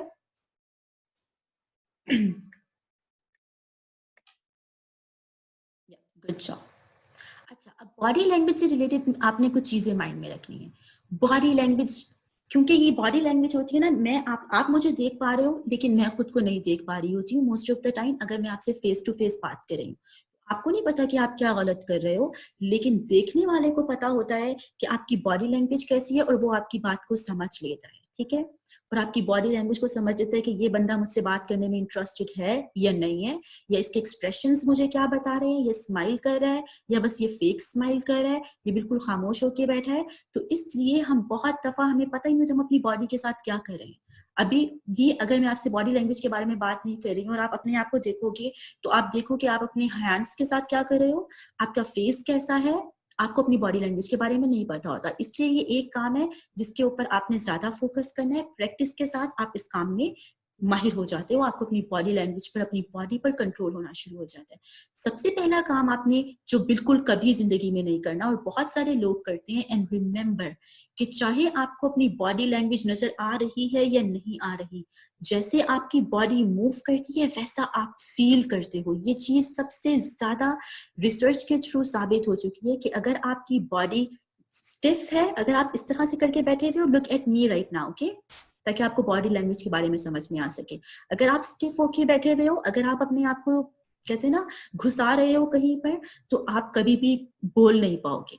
आप फील करते हो, आप स्मॉल फील करते हो, ओके, आप पावरफुल फील नहीं करते हो। और चाहे आपको नहीं पता कि आप क्यों नहीं फील कर रहे हो, लेकिन बेसिकली आप अपनी बॉडी की वजह से फील कर रहे हो।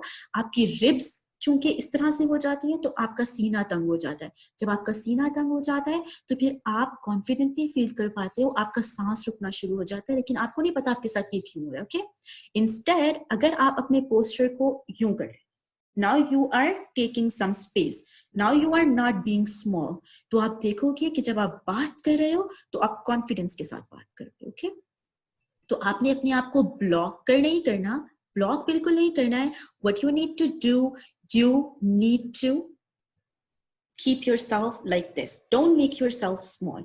और एक और चीज हम करते हैं कि जब हमने किसी से बात करनी होती है ना, तो हम दरमियान में कोई चीज रख लेते हैं, टेबल, ठीक है, हम टेबल के दूसरी तरफ बैठेंगे ताकि हमें लगता है कि हम इस इंसान को ना, ये इंसान हमें इतना देख नहीं पाएगा और हम छुपे हुए हैं, या हमें कहीं ना कहीं अंदर लग रहा होता है कि हम छुपे हुए हैं, एंड दैट्स व्हाई हम अपने सामने कोई टेबल रख लेते हैं। ये हमारी पूरी कोशिश होती है कि हम क्लास के अंदर किसी भी जगह पर ना सबके दरमियान में बैठे हों ताकि हमें टीचर ना देख सके। That's you are blocking yourself. कोशिश करो कि जब भी आप किसी के साथ इंटरेक्ट कर रहे हो, चाहे वो वेडिंग पर है, चाहे वो किसी फॉर्मल सिचुएशन में, आपके दरमियान में कोई चीज ना हो, कोई चीज, कोई जिस तरह के कोई टेबल, कोई पिलो, इस तरह की चीजें आपके दरमियान में डिस्टेंस ना क्रिएट कर रही हो। आपको बुरा लगेगा, आप अनकंफर्टेबल फील करोगे, क्योंकि आपको लग रहा होगा कि सब मुझे देख रहे हैं। एक दफा ऐसा होगा, दूसरी दफा, तीसरी दफा, लेकिन अगेन वही बात, उसके बाद आप कंफर्टेबल हो जाओगे। जब आप अपने आप को ब्लॉक करते हो किसी भी चीज के साथ, तो आपके माइंड में कहीं ना कहीं ये बात होती है कि आप अंदर ही अंदर अपने खौफ को ताकत दे रहे होते हो कि कोई इंसान मुझे देखे ना। लिहाजा जब भी आप ऐसी सिचुएशन में होते हो जहां पर लोग आपको देख रहे होते हैं या कोई डिस्टेंस नहीं होता है, तो आप कंफ्यूज हो जाते हैं, ओके। तो आपने अपने माइंड से इस फेयर को निकालना है कि मुझे कुछ चीजों को ब्लॉक करने की जरूरत है, और आप इजी महसूस करते हो अपने अंदर ही अंदर रहने में, क्योंकि ये वो चीजें हैं जो हमें सिग्नल्स दे रही होती है कि आप ऐसा कर सकते हो। जब आपके पास कोई कहते हैं ना चीज नहीं होती है, तो अब आपके पास कोई चांस भी नहीं होता है। आपको पता होता है कि now I am just casual, okay. Second चीज जो आपने रखना है, आई कॉन्टेक्ट को हम बहुत ज्यादा अवॉइड करते हैं। Please don't do this. हम बात किसी से कर रहे होते हैं, देख कहीं पर रहे होते हैं, जब आप ऐसा करते हो तो आप कभी मेरे साथ कनेक्शन नहीं बना पाते। और स्पेशली जब आप किसी फॉर्मल सिचुएशन में होते हो, टीचर्स के साथ आप बात कर रहे हैं, आई नो रिस्पेक्ट होती है पेरेंट्स के साथ, लेकिन जब आप आई कांटेक्ट करते हो, और आपकी आई कांटेक्ट भी होता है रिस्पेक्ट आई कांटेक्ट, ठीक है, आपकी आईज पे रिस्पेक्ट होनी चाहिए, बट ऑलवेज आप अपनी आईज से जितना अपना मैसेज को कन्वे करते हो ना, उतना आप किसी तरह से कन्वे नहीं कर पाते हो। आपका फेस इतना कुछ नहीं बताएगा जितनी आपकी आईज बता रही होती हैं कि उनमें वार्मथ है या कोल्डनेस है। दैट्स व्हाई जो लोग निकाब करते हैं, उसके बावजूद भी देखने वाले को पता चल रहा होता है कि इफ दे आर स्माइलिंग और इफ दे आर एंग्री, ऐसा होता है ना। तो इसलिए आपकी आईज में बड़ी पावर है। आई कॉन्टेक्ट को अवॉइड नहीं करना, and I tell this to girls all the time कि आई कॉन्टेक्ट को बॉयज से तो बिल्कुल भी आपने अवॉइड नहीं करना, ओके। बॉयज को लगता है कि हम लोग लड़कियों को कंफ्यूज कर सकते हैं अगर हम उनके साथ आई कांटेक्ट करते हैं। और आपको भी काफी दफा लगता होगा कि वो आपकी तरफ देख रहा है, चाहे आपका क्लास फेलो है, अगर आपने उससे बात करनी है, आप उस इंसान से बात करने से झिझकते हो, जिससे आपको लगता है कि मैंने आई कांटेक्ट नहीं करना। लेकिन जैसे ही आप उनके साथ आई कांटेक्ट करोगे, आपके अंदर का फेयर खत्म होना शुरू हो जाएगा। Try this. अगर कोई आपको कंफ्यूज करने की कोशिश कर रहा है, you need to look straight into the eyes and talk. You are not gonna feel afraid, और आपको नहीं लगेगा कि आप उनसे कोई हकीर हो या वो आपके साथ कुछ कर सकते हैं। So if you want to appear confident, always look in the eyes, और आप खुद भी कॉन्फिडेंट फील करोगे, okay. Next thing you need to do, You need to, अब हम smile करते हैं तो we just smile from the lips, we just do this. And our eyes are not smiling, okay? But if you are smiling, you need to understand that your eyes should smile too. जब आप सिर्फ lips से smile करते हो तो वो एक formal smile होती है, okay? एक smile है this, but एक smile है जिसमें आपकी eyes movement करती है. You are stretching your eyes or squeezing your eyes when you are smiling. और वो तब होता है जब आप genuinely smile कर रहे होते, okay? ये नहीं होता कि जो वीरिया ने मुझे बताया और मैंने स्माइल करना तो you are making a weird face like this. Please don't do this, okay? People are gonna laugh, okay? So what you need to do, you just need to genuinely smile. If you are meeting someone, just be happy. आप किसी से मिल रहे हो, इंसानों से मिलना अच्छी बात होती है. बी हैप्पी, और जब आप हैप्पी होगे तो योर आईज विल स्माइल, ठीक है? लेकिन जब आप बहुत ज़्यादा फॉर्मल फील कर रहे होते हो ना, तो आप बस फॉर्मल ही रहते हो. आपको लगेगा कि अगर मेरी आईज ऐसी हो जाएंगी तो मैं कैसी लगूंगी, मैं कार्टून ना लगूं. But when you smile you look fabulous. हर इंसान जब हंसता है, जितनी मर्जी आपको लगता है कि आपकी हंसी बुरी है, दूसरे इंसान को आपकी हंसी अच्छी लगती है. That's why don't smile from there, smile from there, okay? Next thing, instead of using mobile, keep your head straight and give them your undivided attention. What does that mean? हम मोबाइल को देखते हैं, हमारा posture change हो जाता है और दूसरे वाले इंसान को लगता है ये वो एटिकेट है. जब आप किसी को सुन रहे हो तो ये जरूरी है. जब कोई बात कर रहा होता है ना तो हम मोबाइल चेक कर रहे होते हैं कि ओके अभी वो बात कर रहा है, जब मैं बात करूंगी तो फिर मैं. बहुत दफा अब तो ऐसे भी होने लग गया कि हम भी बात कर रहे होते हैं और मोबाइल यूज कर रहे होते हैं. Don't do this. बहुत अनएथिकल है और बहुत रूड है. एंड एक और चीज, जब आप मोबाइल यूज कर रहे होते हो तो आप झुक जाते हो, ओके? Your posture change. जब आपका पोस्चर चेंज होता है तो आपका जो शोल्डर्स है वो स्कूच कर जाते हैं. स्कूच कर जाते हैं, यू आर बिकमिंग टाइट और आप कॉन्फिडेंट फील नहीं करते हो. अच्छा, एकदम से आप कंफर्ट जोन में आ जाते हो कि मुझे बात नहीं करनी. आपके पास डिस्ट्रैक्शन होती है मोबाइल. दैट्स वाई अगर आप मोबाइल यूज भी कर रहे हो किसी के सामने, keep your mobile this. Don't, आपने अपने आप को झुकाना नहीं है मोबाइल को देखने के लिए. आप मोबाइल को ऊपर लाओ, देखो if there is a message and just keep it down. लेकिन ज्यादा अच्छा ये होता है कि अगर आप किसी से मिल रहे हो, अपने मोबाइल को बंद कर दो, क्योंकि लोगों को अनडिवाइडेड अटेंशन आप जितनी दोगे उतना अच्छा होता है. इसके लिए मैं हमेशा कहती हूँ बॉडी लैंग्वेज के लिए कि नबी करीम सल्लल्लाहु अलैहि वसल्लम से सीखनी चाहिए. नबी करीम सल्लल्लाहु अलैहि वसल्लम जब भी किसी से बात करते थे, वो सिर्फ बहुत बेहतरीन खतीब नहीं थे, वो बहुत अच्छे लिसनर थे. ये सुनने के आदाब होते हैं जो हम लोग सीखते नहीं हैं. हम बाहर के लोगों को तो सुन रहे हैं कि उनके अंदर बहुत एथिक्स है, उनको पता है कैसे सुनना है, लेकिन आपको आपके मजहब ने बहुत एथिक्स सिखाए हैं. अब नबी करीम सल्लल्लाहु अलैहि वसल्लम से ज्यादा कोई भी मसरूफ नहीं होता था, ठीक है? लेकिन उसके बावजूद जब नबी करीम सल्लल्लाहु अलैहि वसल्लम से कोई बात करता था तो आप जो भी काम कर रहे होते थे उसको छोड़ देते थे और उसके बाद उस इंसान की तरफ मुकम्मल तौर पे मुड़ जाया करते थे, ओके? और तब बात सुना करते थे. How beautiful is that. But what we do, we keep our mobile in our hands all the time, in weddings, in university, every time. और जिन लोगों के साथ हमने बात करनी है, जो हमारे सामने अवेलेबल है, उनसे हम बात नहीं करें. जो अवेलेबल नहीं है हम उनसे बात करें. What's the point? आप मोबाइल पर जितना मर्जी मुझसे बात करें, वो आप वैसा कनेक्शन फील नहीं कर पाओगे जितना आप 101 कनेक्शन फील कर सकोगे, okay? That's why mobile use नहीं करना, साइलेंट पर लगाएं, बंद कर दें, whatsoever, do not disturb का मैसेज कर दें, जो भी आप कर सकते हैं. और अगर आपने मोबाइल यूज करना है, keep that like this, ताकि आपकी बॉडी लैंग्वेज चेंज ना हो, आपका पोस्चर चेंज ना हो. Next thing, instead of adopting low power pauses, adopt high power pauses. What does that mean? Okay. अब कुछ पावर पोजेस होते हैं जो कि हाई लेवल के होते हैं और कुछ होते हैं low power poses. Low power poses क्या होते हैं?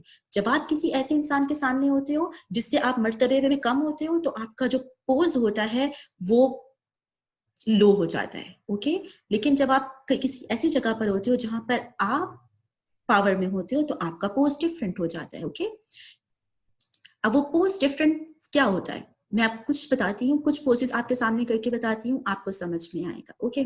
अब आप कभी देखना, और ये पोजेस जेंडर्स में बहुत ज्यादा होता है. लड़कों का बैठने का स्टाइल डिफरेंट होता है और लड़कियों का बैठने का स्टाइल डिफरेंट होता है. दैट्स व्हाई मैं लड़कियों को हमेशा कहती हूँ कि आप लोगों को अपने पावर पोजेस पर काम करने की बहुत जरूरत है. आपको अपने पोस्टर पर काम करने की जरूरत है. हमारे माइंडसेट में ये बिठाती है लड़कियों को इस तरह बैठना चाहिए. अगर वो इस तरह नहीं बैठेंगी तो इट मीन्स कि बेशर्मी की बात है। आपको लड़का नहीं बनना या आपको मर्द नहीं बनना, आपने फेमिनिन रहना है बट पावरफुल रहना है। आपको यूं करके बैठने की जरूरत नहीं है to look powerful, because boys sit like that. आप जब भी लड़कों को देखोगे, if they want you to feel bad, या जहां पे भी बैठे होते हैं उनका मोस्टली पावर पोज ये होता है, they are sitting like that and that's the power pose. Your chest is not closed, that's where you feel free. Okay, लेकिन लड़कियां बैठती हैं like this, या तो आपके हैंड्स टेबल पर होंगे like this, बंद होते हैं, okay, and you are sitting like this. It means you are telling yourself, you are making yourself small. और एक और चीज भी आप ऑब्जर्व करना कि अगर आप किसी पार्टी या फंक्शन में होते हो या फिर कहीं जगह पर जगह कम होगी ना, तो लड़कियों की जगह पर बहुत ज्यादा लड़कियां एक ही जगह पर होंगी। अगर आप लड़कियों को कह दो ना कि 7 लड़कियों ने एक ही सोफे पे बैठना है, तो वो खुशी खुशी बैठ जाएंगी, जगह बना लेती है। क्यों? क्योंकि हमें बचपन से बताया जाता है कि you don't need to take so much space, and that's why we just squeeze. हम हर चीज में बस स्क्वीज हो जाते हैं। ओके, और बॉयज जहां पे भी आप देखोगे वो 3 से ज्यादा सोफे पर आपको नजर नहीं आएंगे, ये बहुत हो गया तो 2 से ज्यादा आपको किसी सोफे पर नजर नहीं आएंगे। Why? Because they tech space. आपका पावर पोज तब होता है जब आप स्पेस लेते हो। अब अगर आप इस तरह से नहीं बैठ सकते हो because it's masculine, okay, you need to be feminine. पुरवकार अंदाज से आप अपने आप को पावरफुल साबित कर सकते हो। How? Instead of stretching both hands, just stretch one hand, okay, like this. You are now taking space. Instead of sitting like that, now you are sitting like this. I am taking space now, okay? Now I am feeling free. मुझे लगेगा कि now I am in power. Now I am free. I can talk to you. ठीक है? तो जिस भी जगह पर आप बैठे, take space. आप खड़े हो रहे हो तो instead of टांगों को दाएं बाएं इस तरह करने की बजाय, और बहुत दफा हमारे माइंड में ये बातें होती हैं कि चूंकि हमने पावरफुल बनना है तो हमें मर्दों की तरह एक्ट करने की जरूरत है, टांगे खोल के खड़े हो जाएं। No, you don't need to do that. ये तब करते हैं हम लोग जब हम इंफीरियरिटी कॉम्प्लेक्स का शिकार होते हैं, तो फिर हम दूसरे इंसान को कि जो तरीका होता है उसको अडॉप्ट कर लेते हैं। You don't need to open your legs and stand like this like a wonder woman. That's not ethical. That's not who you are. You are a woman. You should have a feminine plus powerful touch. जब आपकी body language strong होगी तो कोई आपके साथ mess नहीं कर सकता। ओके, लड़कियों की बॉडी लैंग्वेज फौरन से चेंज हो जाती है जब वो किसी ऐसी जगह पर होती है जब उनको थ्रेट होता है। No, you need to stand tall and don't do this what we do you. Specially ये बहुत बुरा बॉडी पोस्टर है, डोंट डू दिस। ओके, इसका मतलब है कि आप कंफ्यूज हो। ये लोअर बॉडी पोस्टर होता है। जब भी आप देखोगे कोई किसी के सामने खड़ा होता है जिसके सामने वो उसका रुतबा कम होता है, तो वो या तो फिर हम लोग ऐसे खड़े होते हैं। कभी भी ऐसा नहीं करो, लेकिन अगर आपने खड़ा होना है तो what you can do, look at me like this. Okay, you can keep your hands like this instead of doing this.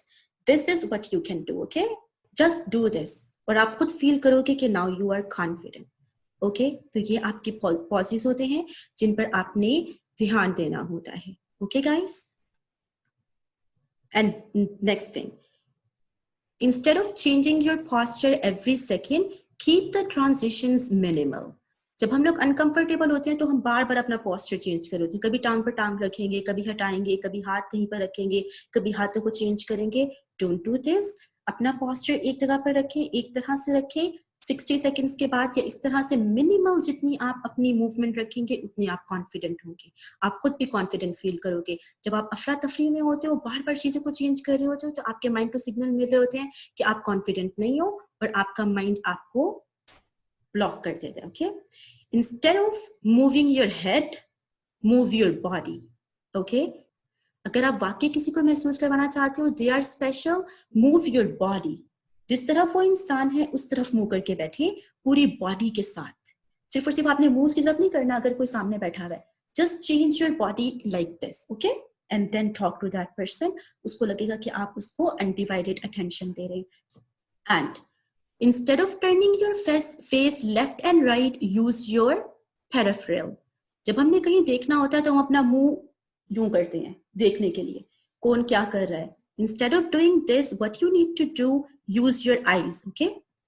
Why?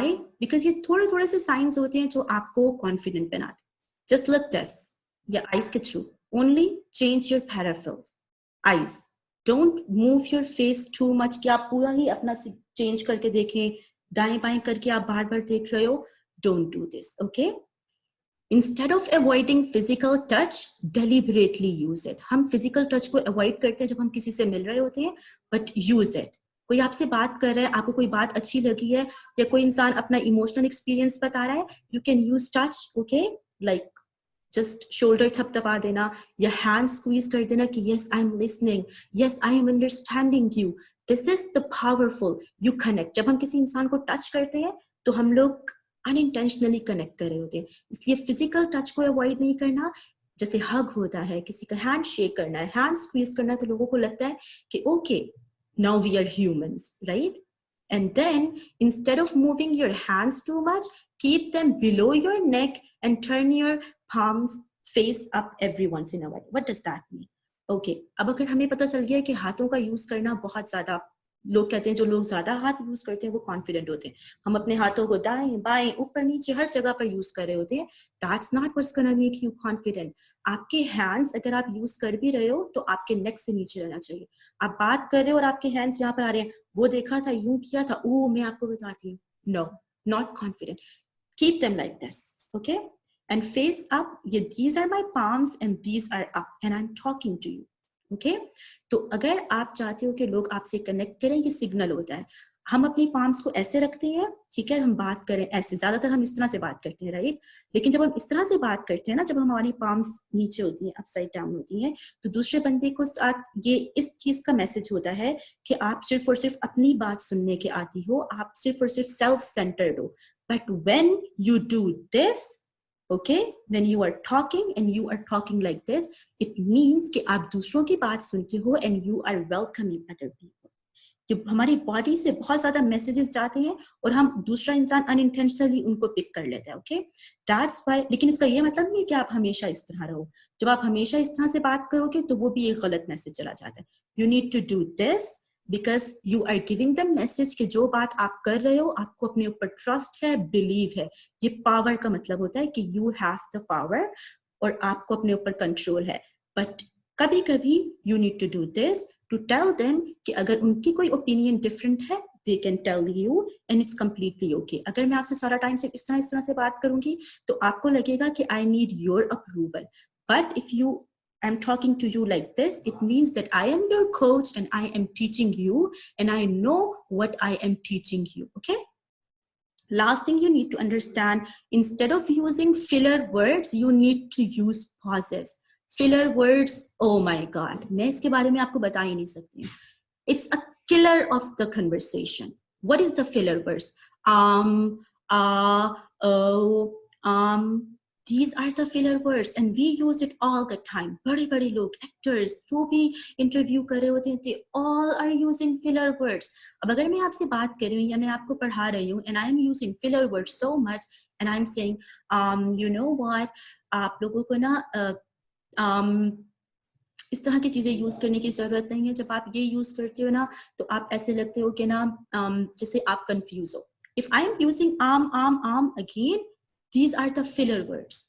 आपको वर्ड्स भूल जाए, इट्स नॉर्मल, होता है।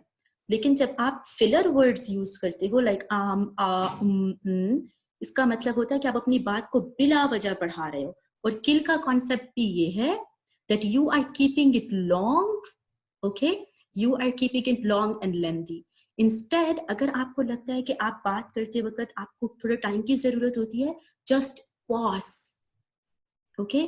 और पॉज भी आपने कैसे करना है, अगर आप इसको, मैं रिकॉर्डिंग जब इसकी अपलोड करूंगी, you just need to listen to it again। I'm not using filler words too much, okay? What I am doing instead, अगर मुझे कोई वर्ड भूल रहा है या अगर I am feeling like I need to think something, just pause। और pause आपने तब करना है when you want someone to feel curious। For example, अगर मैं आपसे कुछ शेयर करना चाहती हूँ, एक स्टोरी में आपके साथ ये शेयर कर रही हूँ कि ना कल रात में प्रेजेंटेशन के ऊपर काम कर रही थी और ना मेरा लैपटॉप खराब हो गया, तो फिर मुझे ना आईपैड के ऊपर प्रेजेंटेशन बनानी पड़ी। अब मैं आम कर रही हूँ तो मेरी बात बड़ी हो गई है, लेकिन मैं चाहती हूँ कि मैं फिलर वर्ड्स यूज ना करूँ और आप क्यूरियस भी हो मेरी बात सुनने में। Now see how I am talking, okay? कल मैं प्रेजेंटेशन पे काम कर रही थी तो you know what happened? Pause, When I said what happened and I paused, now you will be thinking कि oh क्या हुआ? And then I will say my laptop broke, and then pause. You don't need to say and then I will say then I had to work on my iPad. You are not using you are making other person curious and you are just pausing. खामोश होना ज़्यादा बेहतर होता है instead of using filler words. Okay? Last thing that I need to remember कि जब आप non-verbal communication use कर रहे होते हो तो वो सिर्फ और सिर्फ लोगों का आपके बारे में perception change नहीं करते कि आप powerful हो, बल्कि आपके अंदर से आपको खुद भी पता चल जाता है कि yes, now I am feeling powerful.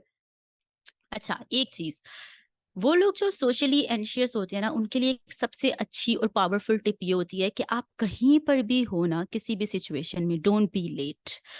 अब बहुत दफ़ा आप लोगों ने ये वाली जो है नसीहत सुनी होगी कि वक़्त पर जाओ, वक़्त पे करो, लेकिन मैं आपको इस सिनेरियो में ये चीज़ नहीं बता रही हूँ। मैं आपको जिस सिनेरियो में बता रही हूँ ना कि डोंट बी लेट, इसकी रीज़न ये होती है कि जब आप लेट होते हो ना किसी जगह पर, किसी मीटिंग में, किसी कॉल पर, तो आप कंट्रोल ख़त्म कर देते हो, आपका कंट्रोल नहीं होता। फॉर एग्ज़ाम्पल, अगर ये ट्रेनिंग है, ठीक है? और इस ट्रेनिंग में आपने लेट ट्रेनिंग जॉइन की है, ठीक है? आपने लेट ट्रेनिंग जॉइन की होती है तो यू विल बी लॉस्ट।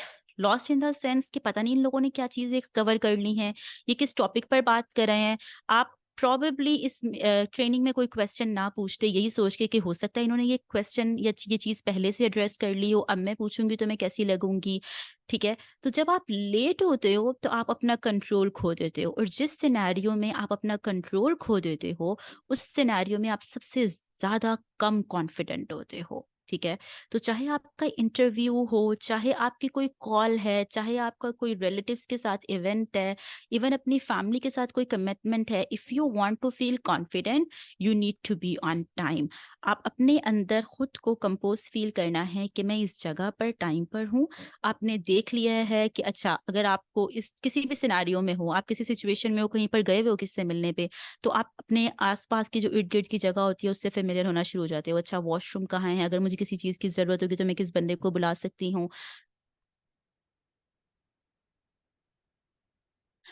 मैं किस बंदे को बुला सकती हूँ, मैं किससे बात कर सकती हूँ, आप ना कंफर्टेबल होना शुरू हो जाते हैं। लेकिन आप बिल्कुल आखिरी वक़्त में हो तो आपका माइंड पहले तो एक तो ये होता है कि ओहो! मैं लेट हूँ, मैं लेट हूँ, मैं लेट हूँ, और फिर पता नहीं वो बंदा मेरे बारे में क्या सोच रहा होगा, या फिर मैंने बात शुरू कहाँ से करनी है, किस बंदे ने कितनी बात कर ली है। अगर आप मीटिंग में लेट हो, इंटरव्यू में लेट हो, तो आपका जब माइंड उस चीज़ के अंदर होता है ना कि आप लेट हो, या आपका माइंड आपको स्ट्रेस कर रहा होता है, तो आप पूरा टाइम स्ट्रेस्ड ही रहते हो, ठीक है? तो my advice to you is that never be late. अगर आपके साथ एंजाइटी का इशू है, आपको नहीं पता है कि किस तरह से बात को कवर करना होता है, तो जब भी आप किसी नई जगह पर हो या इवन कोई पुरानी भी जगह है, तो ट्राई करो कि आप सबसे पहले हो, ताकि आप खुद को कंफर्टेबल कर सको, सांस ले सको, अपने आसपास के लोगों से, अपने आसपास की जगहों से फेमिलियर हो सको। तो ये वाली जो टिप है ये बहुत ज़्यादा हेल्पफुल होगी आप लोगों के लिए, ठीक है?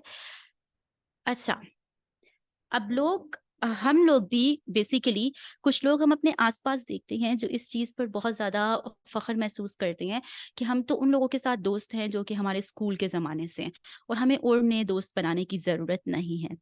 There is another mindset that you need to overcome, that meeting new people is an opportunity for you to recreate your image। ये चीज़ मैं इसलिए कहती हूँ कि वो लोग जो कॉन्फिडेंट नहीं होते हैं, या जो किसी रीज़न की वजह से किसी भी रीज़न की वजह से पहले लोगों के साथ इतने अच्छे नहीं होते हैं, उनके ताल्लुकात अच्छे नहीं होते हैं, तो मैं उनको सबसे पहले ये एडवाइस करती हूँ, जब वो मुझसे कम्युनिकेशन के बारे में एडवाइस ले रहे होते हैं, that make new friends, join new groups, join new community.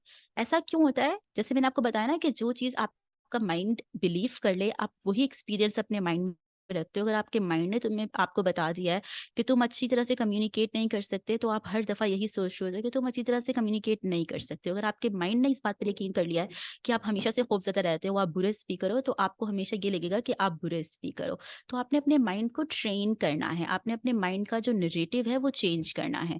और वो चेंज तब होता है जब आप नए लोगों से मिलते हो। नए लोगों से मिलने का मतलब क्या होता है और इससे आपका नैरेटिव कैसे चेंज होता है? देखो, अगर आपकी फैमिली है ना, और आप अपनी ही फैमिली से बेहतर अंदाज से कम्युनिकेशन शुरू कर दोगे कि मैं अपने स्टाइल को चेंज करती हूँ, तो आपको ज़रा अपना इम्प्रेशन चेंज करने में, अपना इमेज चेंज करने में बहुत ज़्यादा टाइम लग जाएगा। क्योंकि आपकी फैमिली ने हमेशा आपको यही देखा है कि आप किसी चीज़, अगर मैं आपको सिर्फ एक एग्ज़ाम्पल दे रही हूँ, कि ये तो किसी चीज़ में बोलती नहीं है, ये कभी अपनी ओपिनियन नहीं देती है, या किसको कोई बात बुरी लगे तो ये मुरव्वत में नहीं कहती है।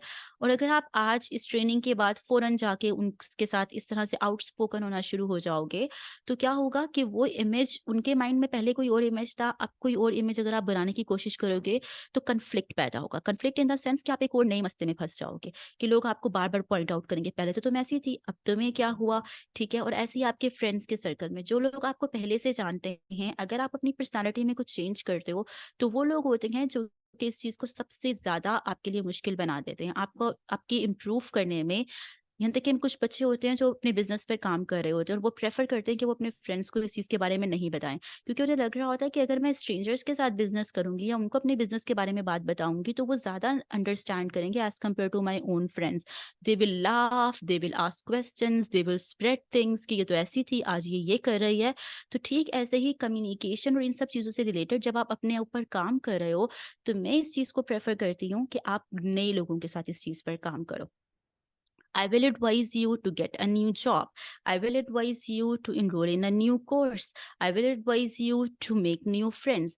उन लोगों के साथ आप अपना जो इमेज है ना, वो नए सिरे से रिक्रिएट कर सकते हो। मुझे नहीं पता अगर आज आप मुझे ज्वाइन करते हो कि आपकी पर्सनालिटी पहले कैसी थी। जिस तरह की पर्सनालिटी आप मुझे आज दिखाओगे, मैं उसी पे ट्रस्ट करूंगी। एक तो ये रीज़न है why I advise people who से कि मैं अच्छे से कम्युनिकेट नहीं कर सकती हूँ, कि भई आप अपनी जगह चेंज कर लो, अपने लोग चेंज कर लो, अपने आस-पास का ग्रुप चेंज कर लो। और दूसरी चीज़, अगर आप अपनी ज़िंदगी में आगे बढ़ रहे हो, लेकिन आप अपने दोस्त चेंज नहीं करते हो, तो ट्रस्ट मी आपके लिए बहुत मुश्किल हो जाएगा। अगर आपको लग रहा है कि आज भी आप अपने स्कूल फ्रेंड्स के साथ ही रिलेट करते हो और जैसा वो है वैसे ही आप हो, तो इसकी 2 रीज़न्स हैं। या तो आप दोनों मिलके ग्रो कर रहे हो, या आप दोनों ग्रो ही नहीं कर रहे हो, ठीक है? तो ये चीज़ आपको देखने की ज़रूरत है कि या तो आप ग्रो नहीं कर रहे हो, या आप ग्रो कर रहे हो और मिलके कर रहे हो। अगर तो आप दोनों मिलके ग्रो कर रहे हो, आपकी पर्सनैलिटी आगे बढ़ रही है, आप हर चीज़ में ग्रो कर रहे हो, that's fine, keep those friends. लेकिन अगर आपको नज़र आता है कि मेरे ये दोस्त इसलिए हैं क्योंकि मैं जैसे आज से 10 साल पहले थी, आज भी वैसे ही हूँ, तो इसका मतलब ये है कि it's time for you to make new friends, otherwise you will always stuck with them.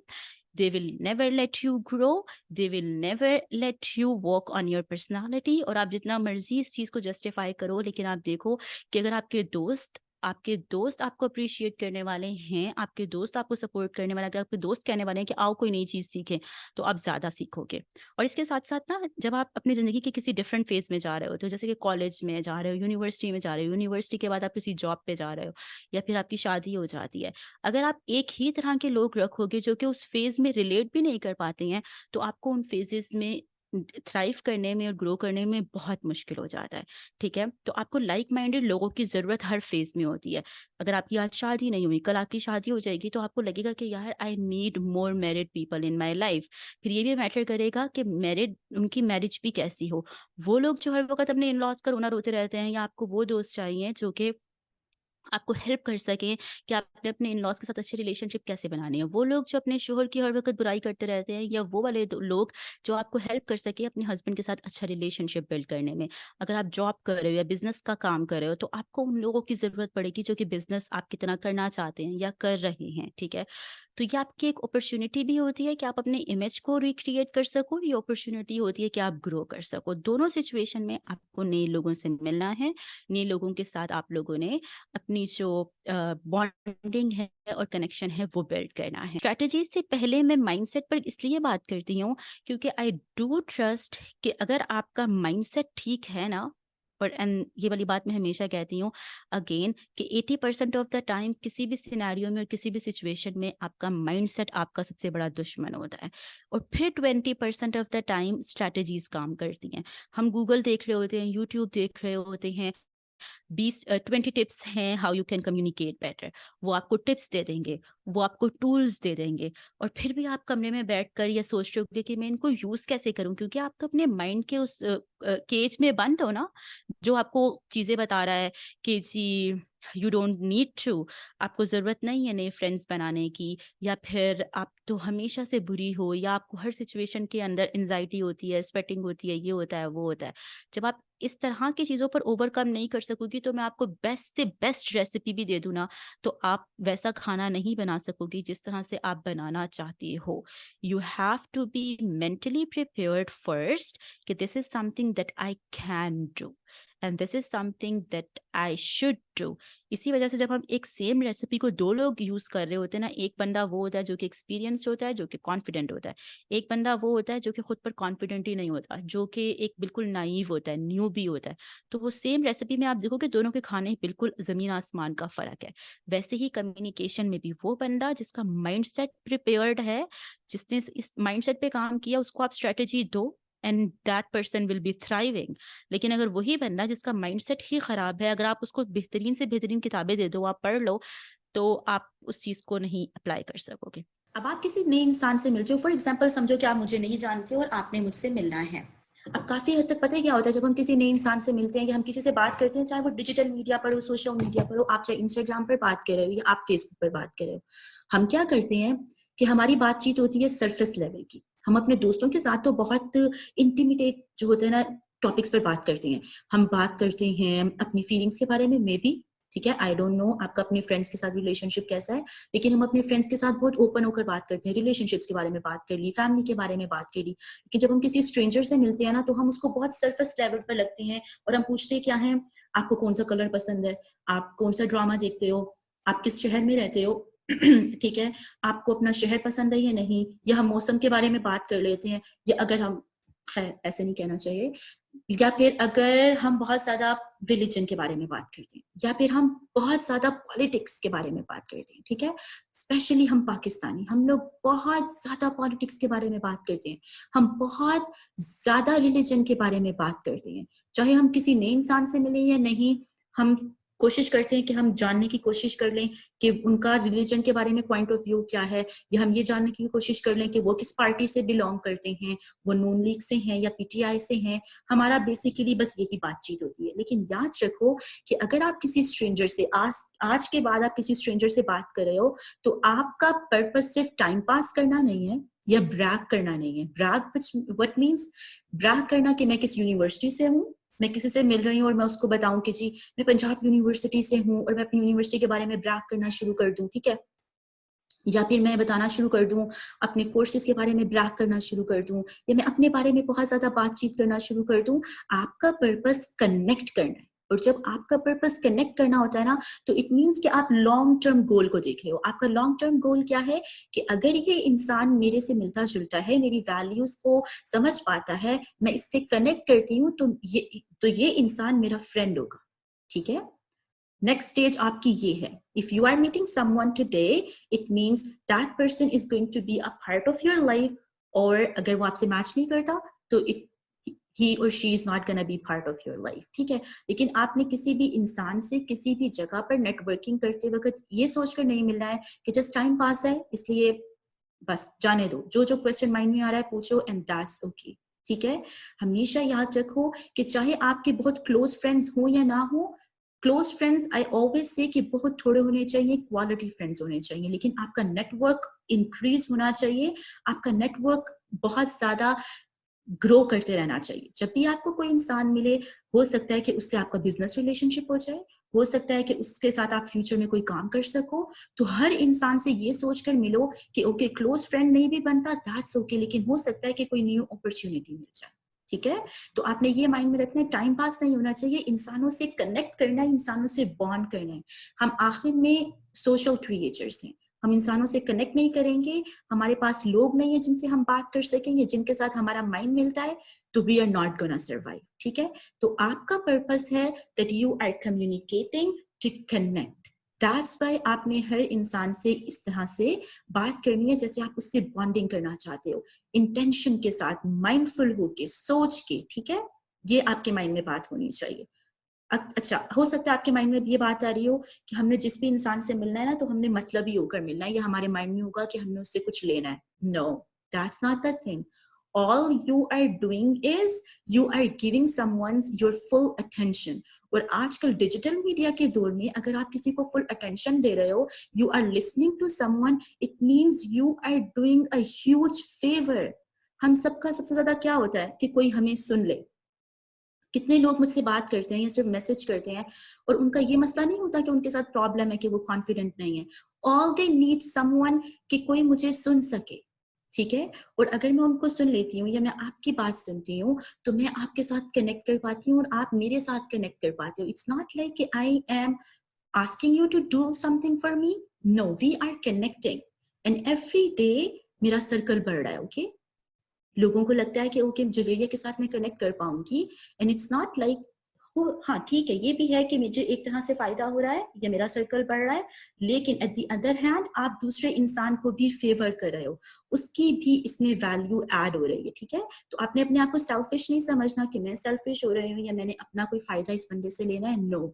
हम सब एक दूसरे से जुड़े हुए हैं और जब तक हम एक दूसरे से जुड़े रहते हैं हम खुद को मजबूत फील करते हैं, हम हैप्पी रहते हैं, ठीक है। ओके अब अगर आपके माइंड में एक क्वेश्चन आएगा कि जवेरिया अगर हमने इन चीजों पर बात नहीं करनी है तो हमने किन चीजों पर बात करनी है। मैं आपको ये 4 चीजें दे रही हूँ, ठीक है।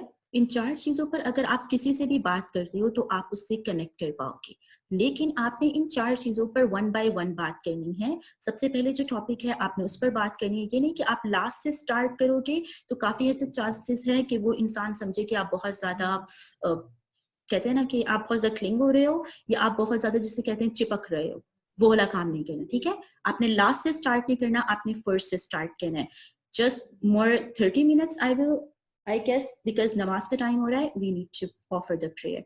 एनीवेज तो ये 4 टॉपिक्स हैं जिन पर आपने स्टार्ट करना है। सबसे पहले आप किसी से भी फैमिली के बारे में बात कर सकते हो, ठीक है।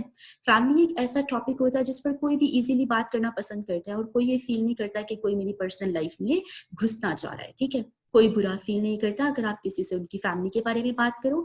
लिहाजा पॉलिटिक्स, ड्रामा, मैगजीन्स, रिलीजन, इन चीजों के बारे में बात करने के बजाय आप किसी से उनकी फैमिली के बारे में बात करो। और फैमिली एक ऐसी चीज होती है जिससे हम सब बहुत मोहब्बत करते हैं, ठीक है।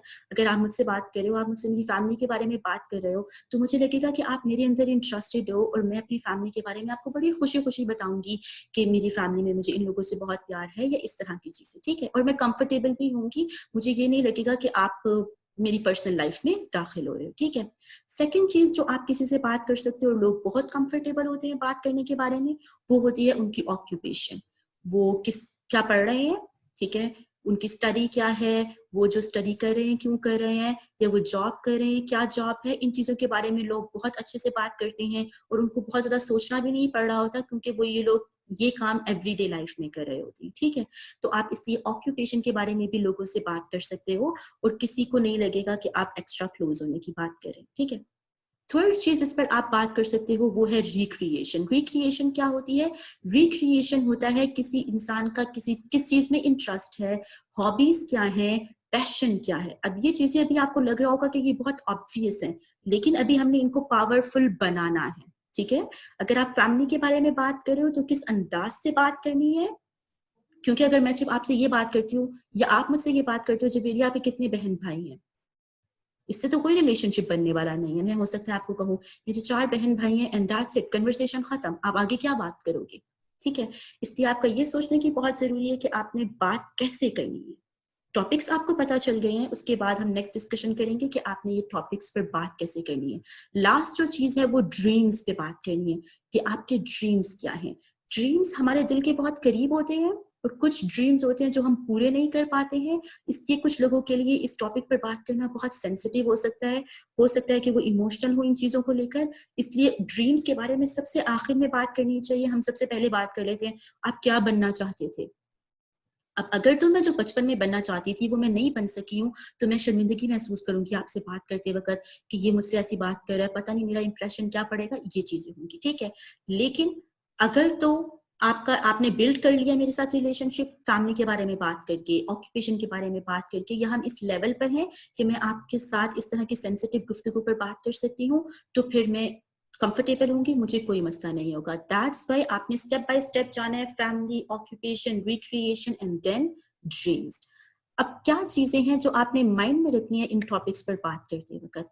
ओके, अब होता क्या है कि जब हम लोग किसी भी नए इंसान से मिलते हैं ना, तो हम इंटरव्यू मोड पर चले जाते हैं। इंटरव्यू मोड क्या होता है कि मैं आपसे कहती हूँ ना कि आपने इस इंसान को जानना है, तो आप क्या करोगे? आपका नाम क्या है? आप रहते क्या हो? आपकी जॉब क्या है? आप किस क्लास में पढ़ते हो? आपके कितने बहन भाई हैं? अब अगर तो ये क्वेश्चन मैं आपसे कर रही हूँ back to back, back to back, back to back, तो आपको लगेगा कि आप मुझसे मिलने के बजाय किसी इंटरव्यू में बैठे हुए हो, ठीक है? तो उससे आपको कोई मेरे साथ उनसियत महसूस नहीं होगी, उल्फत महसूस नहीं होगी, बल्कि आपको लगेगा कि बस जल्द से जल्द ये खत्म हो, कि बंदा मेरे साथ फॉर्मेलिटी कर रहा है। सही बात है। अब मुझे भी ये लग सकता है और आपको भी लग सकता है। इंस्टेड अगर आप स्टेटमेंट्स यूज करोगे, दिस इज, आपने क्वेश्चंस नहीं करनी है किसी भी इंसान से, आपने स्टेटमेंट यूज करनी है। अब आपके माइंड में होगा जवेरिया स्टेटमेंट क्या होती है? स्टेटमेंट आप 4 तरह की यूज कर सकते हो। स्टेटमेंट क्या होती है? एक स्टोरी स्टेटमेंट होती है कि कोई भी क्वेश्चन करने से पहले आप अपनी स्टोरी शेयर करते हो।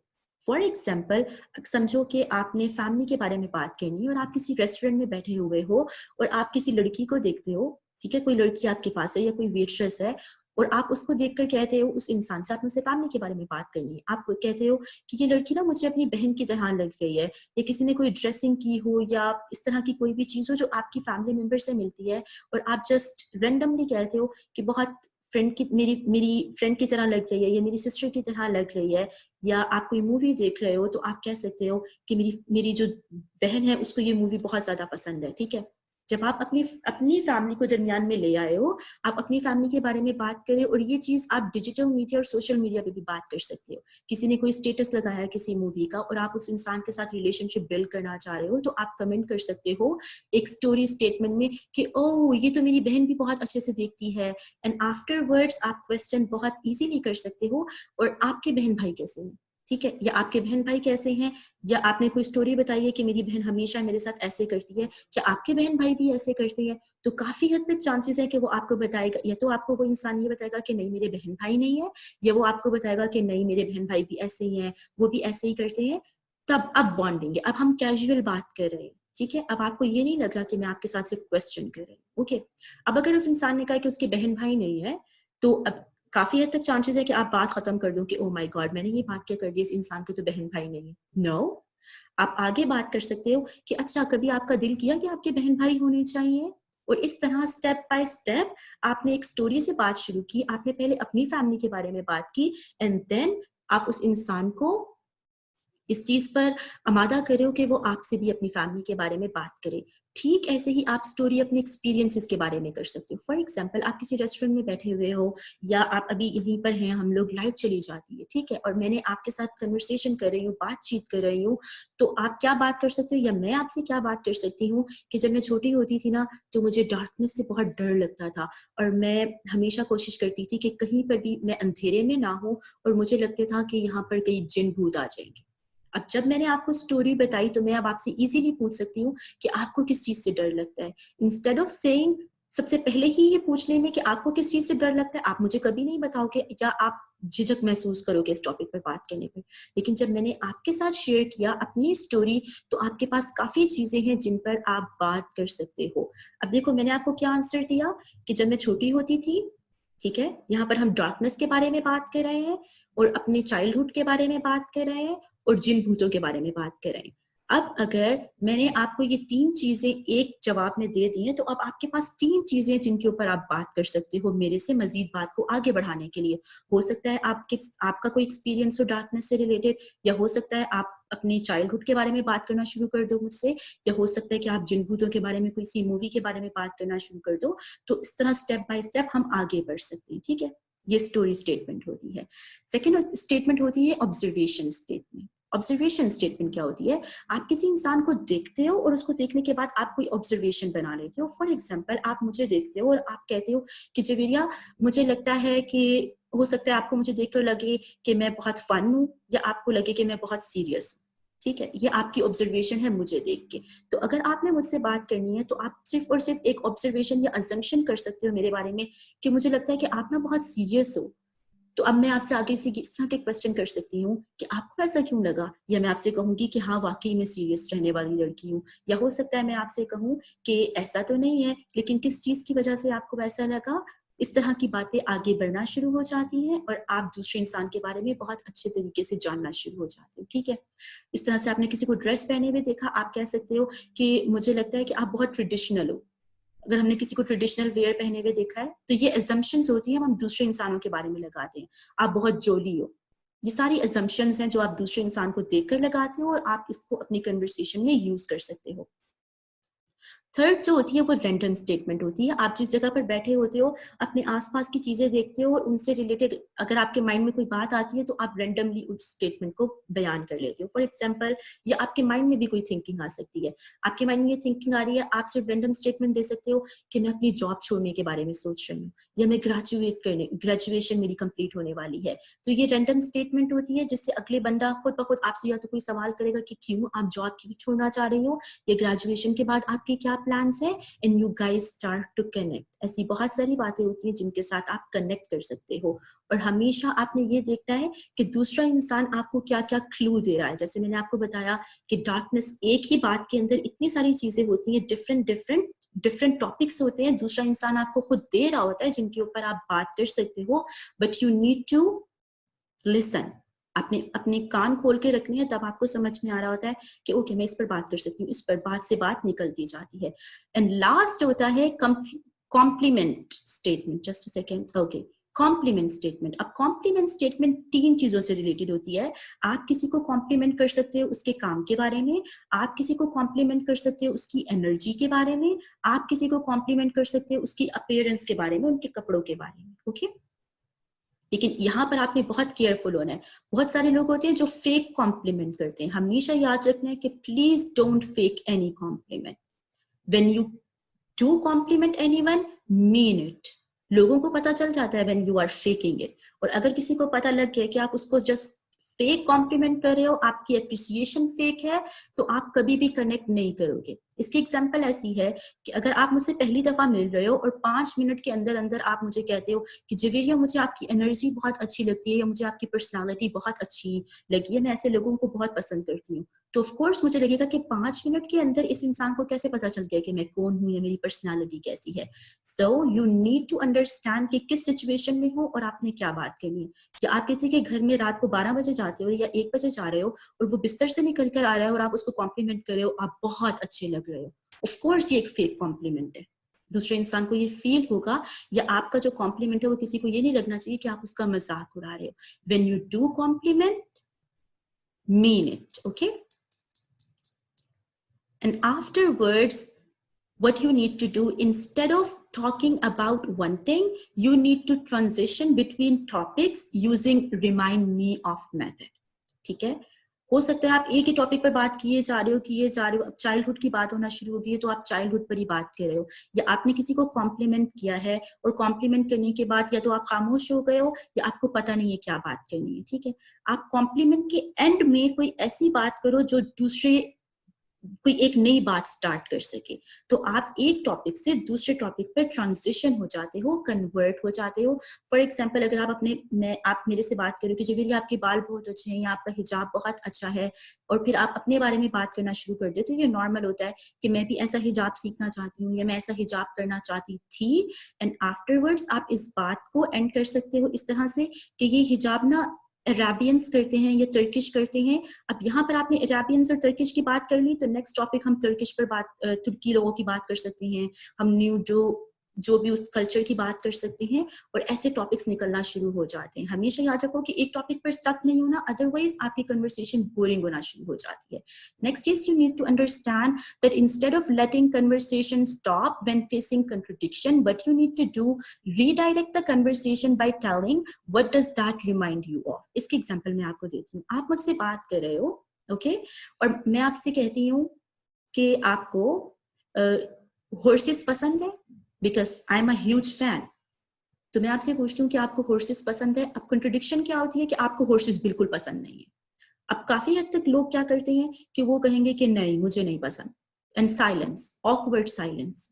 अब आपके पास आगे बात करने के लिए नहीं है, या आप खुद को आप ऑकवर्ड फील करोगे कि मेरी और जवेरिया की पसंद मैच नहीं करती है. Instead of feeling that, what you need to do, you need to tell other person कि आपको horses क्यों नहीं पसंद. What does that remind you of? Horses से आपके माइंड में क्या बात आती है? आपके माइंड में हो सकता है कोई जंग आती हो, आपके बचपन में कोई ऐसा हादसा हुआ हो कि आप गिर गए हो और इसकी वजह से आपको horses पसंद नहीं हो, और आप उसकी बात को दोबारा से वैसे ही एंड करोगे कि आप कोई नया टॉपिक उसमें स्टार्ट कर सको. ठीक है. फॉर एग्जाम्पल, अगर मैं क्रिकेट स्टेडियम की आपसे साथ बात कर रही हूँ और आप कहती हैं कि जी भैया मुझे क्रिकेट स्टेडियम पसंद नहीं है, उनमें इतना शोर होता है कि मुझे लगता है जैसे ना गाड़ियों का फेक इंजन बोल रहा है. अब जैसे हमने गाड़ियों की बात की, तो आपने क्रिकेट स्टेडियम से मुझे कार्स पर ले गए हो, और काफी हद तक चांसेस है कि आपको भी कार्स पसंद हो और मुझे भी कार्स पसंद हो. तो अब हम दोबारा से उस टॉपिक पे बात करना शुरू कर देंगे जो आपको भी पसंद है और मुझे भी पसंद है, राइट. तो अगर आपको कोई चीज एक दूसरे की पसंद नहीं आ रही है, या आपको लगता है कि उसके इंटरेस्ट डिफरेंट है, मेरे इंटरेस्ट डिफरेंट है, तो आप ऐसे बातों को चेंज कर सकते हो. Okay. Next, instead of faking interest, ping for topics of mutual interest to keep yourself genuinely interested in conversation. अब होता क्या है कि हम लोग जेन्युइन इंटरेस्ट के बजाय, चूंकि हम दूसरे इंसान से पहली दफा मिल रहे होते हैं, आपको लगता है कि अगर जवेरिया ने हॉर्सेस की बात की है तो मुझे चाहे हॉर्सेस पसंद है या नहीं, I need to fake my interest. आप ऐसे स्माइल कर रहे हो कि हाँ हाँ मुझे भी पसंद है, इस तरह. Never do this. अगर आपको कोई चीज नहीं पसंद, रिमेंबर आप भी इस कन्वर्सेशन में मैटर करते हो, और आपने देखना है कि ये इंसान मेरे साथ मैच कर रहा है या नहीं कर रहा, हम फ्रेंड्स बन सकते हैं या नहीं बन सकते हैं. वरना जब हम लोग फेक करते हैं ना चीजों को, तो बहुत दफा हम ऐसे रिलेशनशिप में चले जाते हैं जिससे कुछ अरसे के बाद हम तंग आ जाते हैं. ऐसा नहीं करना. अगर आप किसी चीज में इंटरेस्टेड नहीं हो, तो आपने कोशिश करनी है कि आप ऐसे टॉपिक पर उस इंसान को ले आओ जिस पर आप दोनों इंटरेस्टेड हो. अगर आप हॉर्सेस में इंटरेस्टेड नहीं हो, लेकिन हो सकता है कि आप दोनों कार्स में इंटरेस्टेड हो, या आप जिस चीज पे इंटरेस्ट हो, हर टॉपिक पर जब भी आप किसी नए इंसान से मिलो, उस टॉपिक को जरूर लेकर आओ और चेक करो कि अगर उस इंसान को उस चीज में इंटरेस्ट है, तो आप दोनों बहुत अच्छे तरीके से बात कर सकते हो. फॉर एग्जाम्पल, अगर मुझे कोरियन ड्रामास में बहुत इंटरेस्ट है, लेकिन हम पाकिस्तानी ड्रामा से शुरू होते हैं और मुझे पाकिस्तानी ड्रामास में बिल्कुल इंटरेस्ट नहीं है, और आप उसको चेंज करके कोरियन ड्रामा पे ले आते हो, तो हमारी बहुत अच्छी कन्वर्सेशन हो सकती है. ठीक है. तो हमेशा आपने ये देखना है कि म्यूचुअल इंटरेस्ट ढूंढे, आपका भी जेन्युइन इंटरेस्ट होना चाहिए. अगर आप इंटरेस्ट को फेक करोगे, आपकी कन्वर्सेशन डेड. आप उस इंसान से दोबारा कभी नहीं मिलना चाहोगे, क्योंकि आपको लगेगा कि ये सर दर्द है, मुझे फेक करना पड़ता है. ऑथेंटिसिटी हर रिलेशनशिप में होनी चाहिए. Next thing, instead of asking boring and obvious question, you need to ask people those kind of questions जो उनको excited करें about the conversation. Okay, what does that mean? Boring question होते हैं कि अगर मैंने आपसे कहा मैं लाहौर से हूँ और आप इस्लामाबाद से हो, आप मुझसे पूछो कि जवेरिया कि आपको लाहौर कैसा लगता है, या इस तरह के ऑब्वियस क्वेश्चन जो सिटी के बारे में होते हैं. आप ऑब्वियस क्वेश्चन कर रहे हो, या आप किस यूनिवर्सिटी में जाती हो, वही वाले ऑब्वियस क्वेश्चन जिनके बारे में हमने पहले बात की. आपने इंटरेस्टिंग बनाना है उन क्वेश्चंस को. कैसे इंटरेस्टिंग बना सकते हो? अगर मैंने आपसे कहा है मैं लाहौर में रहती हूँ, या मैंने आपसे कहा है कि मुझे पंजाब यूनिवर्सिटी पसंद है, तो instead of asking what kind of question, what, no, why. Ask why. आपको पंजाब यूनिवर्सिटी क्यों पसंद है? आपको लाहौर क्यों पसंद है? आपको ये डिश क्यों पसंद है? जब आप इस तरह के क्वेश्चन करते हो, तो you are peeling the onion. Okay. What does that mean, peeling the onion? कि आप ऊपर सरफेस लेवल को रिमूव कर रहे हो और आप अंदर, you are digging deeper. हो सकता है कि मुझे लाहौर इसलिए पसंद हो अपनी फैमिली की वजह से, या हो सकता है मैं आपसे कहूँ कि मुझे भी इस्लामाबाद बहुत पसंद है, और आप मुझसे पूछो, ये पूछने के बजाय इस्लामाबाद में क्या पसंद है, आप पूछो कि आपको इस्लामाबाद क्यों पसंद है. तो मैं आपको बता सकती हूँ कि मेरी यादें हैं उस से, बिकॉज मेरा चाइल्डहुड वहां पे गुजरा है, या मेरी फैमिली होती है वहां पर. तो आपको समझ में आ जाएगा कि ओके, जवेरिया के लिए उसकी फैमिली बहुत इंपॉर्टेंट है. या मैं आपको बता सकती हूँ कि मेरे जॉब का है, बिजनेस के बारे में, करियर के बारे में. तो ये बहुत सारी चीजें. या मैं आपको ये भी बता सकती हूँ कि कोई, अगर मैं कहती हूँ कि ओ इस्लामाबाद से मेरी भी बहुत यादें वाबस्ता हैं, तो हो सकता है अच्छी यादें भी हूँ और बुरी यादें भी हूँ. ठीक है. तो आपको पता चल जाएगा कि जवेरिया से अगर बुरी यादें वाबस्ता है तो इस टॉपिक पर बात नहीं करनी, अगर अच्छी यादें वाबस्ता है तो इस टॉपिक पर बात करनी है. और अगर आपको लगता है कि वाई का क्वेश्चन जवेरिया इतना इंटरेस्टेड नहीं है, हो सकता है कि अगर मेरी बुरी यादें हैं तो मैं आपको नहीं बताना चाहूँ कि मुझे इस्लामाबाद क्यों पसंद है. ठीक है. तो आपने इंस्टेड ऑफ कि आप बात को खत्म कर लो, ओके, आप उसको एक और डायरेक्शन में लेके जा सकते हो, आस्किंग फन आंसर क्वेश्चन। अगर आपको लगता है कि दूसरा इंसान आपके क्वेश्चंस पर अनकंफर्टेबल हो रहा है या बात नहीं कर पा रहा, फॉर एग्जांपल अगर मैं आपसे आपके ड्रीम्स के बारे में बात करती हूँ और आप मुझे बताते हो और मैं देखती हूँ कि आप अपने ड्रीम्स के बारे में अच्छे तरीके से बात नहीं कर रहे हो, क्योंकि हो सकता है आप अपने ड्रीम्स को फॉलो नहीं कर रहे हो या आप अकॉम्प्लिश नहीं कर पाए हो और आप शर्मिंदा हो, तो what can I ask you कि अगर आपके पास $1 मिलियन होते तो आप क्या करते इस चीज को लेकर? किसी भी चीज पर आप बात कर रहे हो, या आपकी जिंदगी कैसी होती? आप उसको चेंज कर सकते हो, क्योंकि लोग जब कंट्रोल में नहीं होते तो वो उन चीजों के बारे में बात करना पसंद नहीं करते हैं, तो आप उनको एक मैजिक वर्ल्ड में ले जाते हो। अगर ऐसा होता तो फिर आप क्या करते?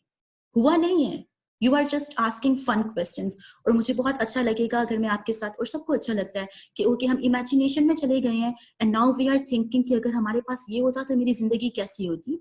और लोग बहुत अच्छे तरीके से इस चीज के ऊपर बात करते हैं, इन चीजों को डिस्कस करते हैं, स्पेशली जो हमारी जिंदगी में नहीं हो रहा होता, and we are thinking in our head, we just feel so good कि okay now we are flowing in imagination world, right?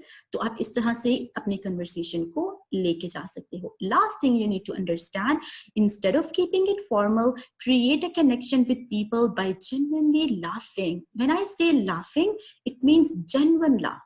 हम लोग क्या करते हैं कि फेक लाफ करते हैं और दूसरे इंसान को बड़े अच्छे तरीके से पता चल जाता है कि आप सिर्फ फॉर्मेलिटी कर रहे हैं। नो, अगर आपको किसी बात पर हंसी नहीं आ रही है तो फिर आपको हंसने की जरूरत नहीं है, लेकिन आपने अपने माइंड में ये बात रखनी, हम फॉर्मल रहते हैं तो हम लोग या तो इस तरह से स्माइल कर रहे होते हैं, फेक लाफ है, या फिर you are not laughing, you are just, दूसरे बंदे को आप ये फील करवा रहे हैं कि ठीक है मैं आपको सुन रही हूँ। लेकिन अगर आप वाकई कनेक्शन बिल्ड करना चाहते हो तो आपने ये नहीं सोचना मैं फॉर्मल सिचुएशन में हूँ, मैं हंसती भी बुरी लगती हूँ, मेरी हंसी अच्छी नहीं है। You just need to laugh. जैसे कोई इंसान जमाई लेता है और हमें भी जमाई आती है ना, ये नेचुरल है। ठीक, अगर आप बहुत सीरियस हो और मैं स्माइल कर रही हूँ तो ये जेन्युइन रिएक्शन होगा आपका कि आप जितनी भी सीरियस बात करोगे ना, आपको भी एक स्माइल जरूर आ जाएगी। और जब हम स्माइल करते हैं तो हमारा माइंड कंफर्टेबल होना शुरू हो जाता है। जब हम कंफर्टेबल होते हैं तो फिर हम कनेक्शन फील करते हैं उस इंसान से, क्योंकि जो इंसान हमें हंसा पाता है वो हमें अच्छा लगता है, इंस्टेड ऑफ द पर्सन जो हमें रुलाता है। And that's what it is, okay? तो ये वो चीजें हैं जिनको आपने माइंड में रखना है। हमने सोशल एंजाइटी के बारे में बात करी, हम लोगों ने ये भी बात करी कि आपने किन टॉपिक्स पर, अगर आप किसी से मिलते हो तो आपने किन टॉपिक्स पर बात करनी है। आप लोगों को आवाज क्लियर आ रही है? Okay okay, thank you so much. Okay, अब होता क्या है कि जब हम किसी से मिलते हैं, ठीक है, और हम किसी से बात कर रहे होते हैं, तो होता क्या है कि हम लोग ज्यादा बोलते हैं और कम सुनते हैं। ये बहुत नेचुरल है। नेचुरल इन द सेंस कि हम लोग, क्योंकि हम लोगों को बोलना ज्यादा पसंद होता है।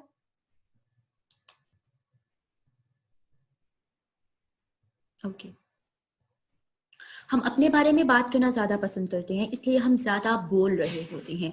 बट अगर आप किसी से फॉर द फर्स्ट टाइम मिल रहे हो, यू नीड टू रिमेम्बर, हमारी सारी कोशिश ये होती है कि दूसरे इंसान पर हमारा फर्स्ट इंप्रेशन अच्छा पड़े, ठीक है? और इस चक्कर में हम बोले जाते हैं। अगर आप, जिस तरह अगर मैंने आपको बताया कि आपने फैमिली के बारे में बात करनी है, आपने इंटरेस्ट और हॉबीज के बारे में बात करनी है, आपने ये बात करनी है, उनकी ऑक्यूपेशन के बारे में बात करनी है, आपने उनके ड्रीम्स के बारे में बात करनी है, ठीक है? और मैंने आपको ये भी बताया कि आप बात कर रहे होगे, वो आपसे बात कर रहे होंगे, आपने उनमें अपनी स्टोरीज ऐड करनी है। तो अगर हो सकता है कि आप अपने बारे में बात करना शुरू करो और आप उसको इतना लंबा कर दो कि सिर्फ आप ही बोलते रहो और अगले इंसान को बोलने का वक्त ना मिले। ये बहुत दफा होता है और ये बहुत कॉमन है। We talk too much and we listen nothing. हमें नहीं पता होता बहुत दफा पूरी की पूरी कन्वर्सेशन के बाद कि दूसरे इंसान ने कहा क्या था, और हमें उसके साथ कोई कनेक्शन फील नहीं होता, क्योंकि जो वो शेयर करना चाहता था वो शेयर नहीं कर पाता। ओके, तो लिहाजा you need to remember, if you want someone else to think that you are interesting, that you are an interesting person, you need to be interested. What does that mean? कि अगर आप चाहते हो कि जवेरिया को मैं इंटरेस्टिंग लगूं, जवेरिया को लगे कि ये तो बहुत इंटरेस्टिंग, इसकी पर्सनालिटी बहुत अच्छी है, first you need to be interested. अगर आप मुझ में इंटरेस्टेड होगे तो फिर मैं आप में इंटरेस्ट लूंगी। ये हमेशा ऐसे ही, ये एक फॉर्मूला है जो हमेशा ऐसे ही रहता है। आपको कुछ लेने के लिए कोई आपको अटेंशन दे, उससे पहले आपको उसको अटेंशन देना पड़ती है। और इसमें कोई ईगो नहीं आनी चाहिए आपके दरमियान में कि मेरी बात कोई क्यों नहीं सुन रहा। ऑफ कोर्स आपने किसी के साथ कनेक्शन बिल्ड करना है तो सबसे पहले आपको पहल करनी पड़ेगी। आपको उसके अंदर जितना कहते हैं ना गुड़ डालोगे उतना मीठा होगा। जितनी आप अटेंशन डालोगे, जितना आप अपना टाइम दोगे, जितना आप अनडिवाइडेड अटेंशन दोगे, उतना दूसरा इंसान आपके अंदर इंटरेस्टेड होगा। और सिर्फ ये नहीं होता, और सिर्फ ये नहीं होता कि वो आपके अंदर इंटरेस्टेड होता है, नो, बट ये होता है कि आपको टाइम मिल जाता है उस इंसान को अंडरस्टैंड करने के बारे में। अगर सिर्फ आप बोल रहे हो और आप मुझे नहीं सुन रहे हो ना, अगर सिर्फ आप बोल रहे हो और आप मुझे नहीं सुन रहे हो, तो हो सकता है कि आप जितनी भी बातें कर रहे हो ना, वो मुझे पसंद ही ना हो। और आप इस चीज को पहचान ही ना पा रहे हो क्योंकि आपको पता ही नहीं, आपने मुझे बोलने का टाइम नहीं दिया, आपको नहीं पता कि मुझे वो चीजें पसंद है या नहीं पसंद है। लेकिन अगर आप मुझे सुन रहे होगे तो बहुत सारी चीजें जो आप कहना चाहते थे वो आप नहीं कहोगे, क्योंकि आपको पता चल जाएगा कि ये इंसान इन चीजों में इंटरेस्टेड नहीं है और उससे मेरा आपके साथ कनेक्शन खुद ब खुद बिल्ड हो जाएगा। ठीक है, इसलिए सुनना ज्यादा है। हम लोगों ने हमेशा ये बात रखनी है, इफेक्टिव कम्युनिकेशन में लिसनिंग 80% होती है और जो बोलना होता है वो 20% होता है। अगर आप 80% सुन नहीं रहे हो, और सुनना सिर्फ इसलिए नहीं होता कि आप इसलिए सुन रहे हो क्योंकि आपने उस इंसान को जवाब देना है, बल्कि आप इसलिए सुन रहे हो क्योंकि आपने उस इंसान को अंडरस्टैंड करना है। इसकी पर्सनालिटी कैसी है, ये किन चीजों को पसंद करता है, ये किन चीजों के बारे में सेंसिटिव है, इसको कौन सी चीजें हैं जिनसे ये मोहब्बत करता है। जब आपको ये पता चल जाता है ना उसकी नेचर के बारे में, तो आप उस इंसान से बहुत इजीली कनेक्ट कर पाते हो। और हम में से हर इंसान को ये शौक होता है कि कोई हमें इंटरेस्ट दे, और हमें बहुत अच्छा लगता है जब लोग हमारे में इंटरेस्ट देते हैं या हमें याद करवाएंगे कि हाँ आपने उस कन्वर्सेशन में ये कहा था ना कि आपको ये चीज पसंद है, तो मुझे लगेगा कि आपने मेरी बात सुनी है और आपने मेरी बात याद रखी है, तो मैं ऑटोमेटिकली आपके साथ कनेक्ट होंगी। That's why you need to follow the 80-20 rule every time you are in conversation, चाहे किसी फ्रेंड के साथ हो, चाहे किसी फैमिली के साथ हो, चाहे किसी स्ट्रेंजर के साथ हो। You need to listen at 80% of the time and you need to talk 20% of the time. इस रूल को कहीं बड़ा सारा करके लगा दो कि बोलना बहुत नहीं है, पहले सुनो दूसरे इंसान को, उसके बाद बोलो। ओके, तब आपको टाइम मिल जाता है अपने मैसेज को फिल्टर करने का। अदरवाइज आप उस इंसान को जिस पॉइंट पर वो होता है, आपके साथ बात करने के बाद भी वो उसी पॉइंट पर होता है और उससे आपके साथ कोई कनेक्शन महसूस नहीं होता है। So these are the things that you need to understand if you want to communicate better, especially your body. Okay, your body language speaks so much and that's what you need to focus on. अपने posture को ठीक रखें, अपने face को ठीक रखें, smile खुल के हंसे, no problem at all. Okay, and make other person feel comfortable too and feel yourself powerful too. Okay guys.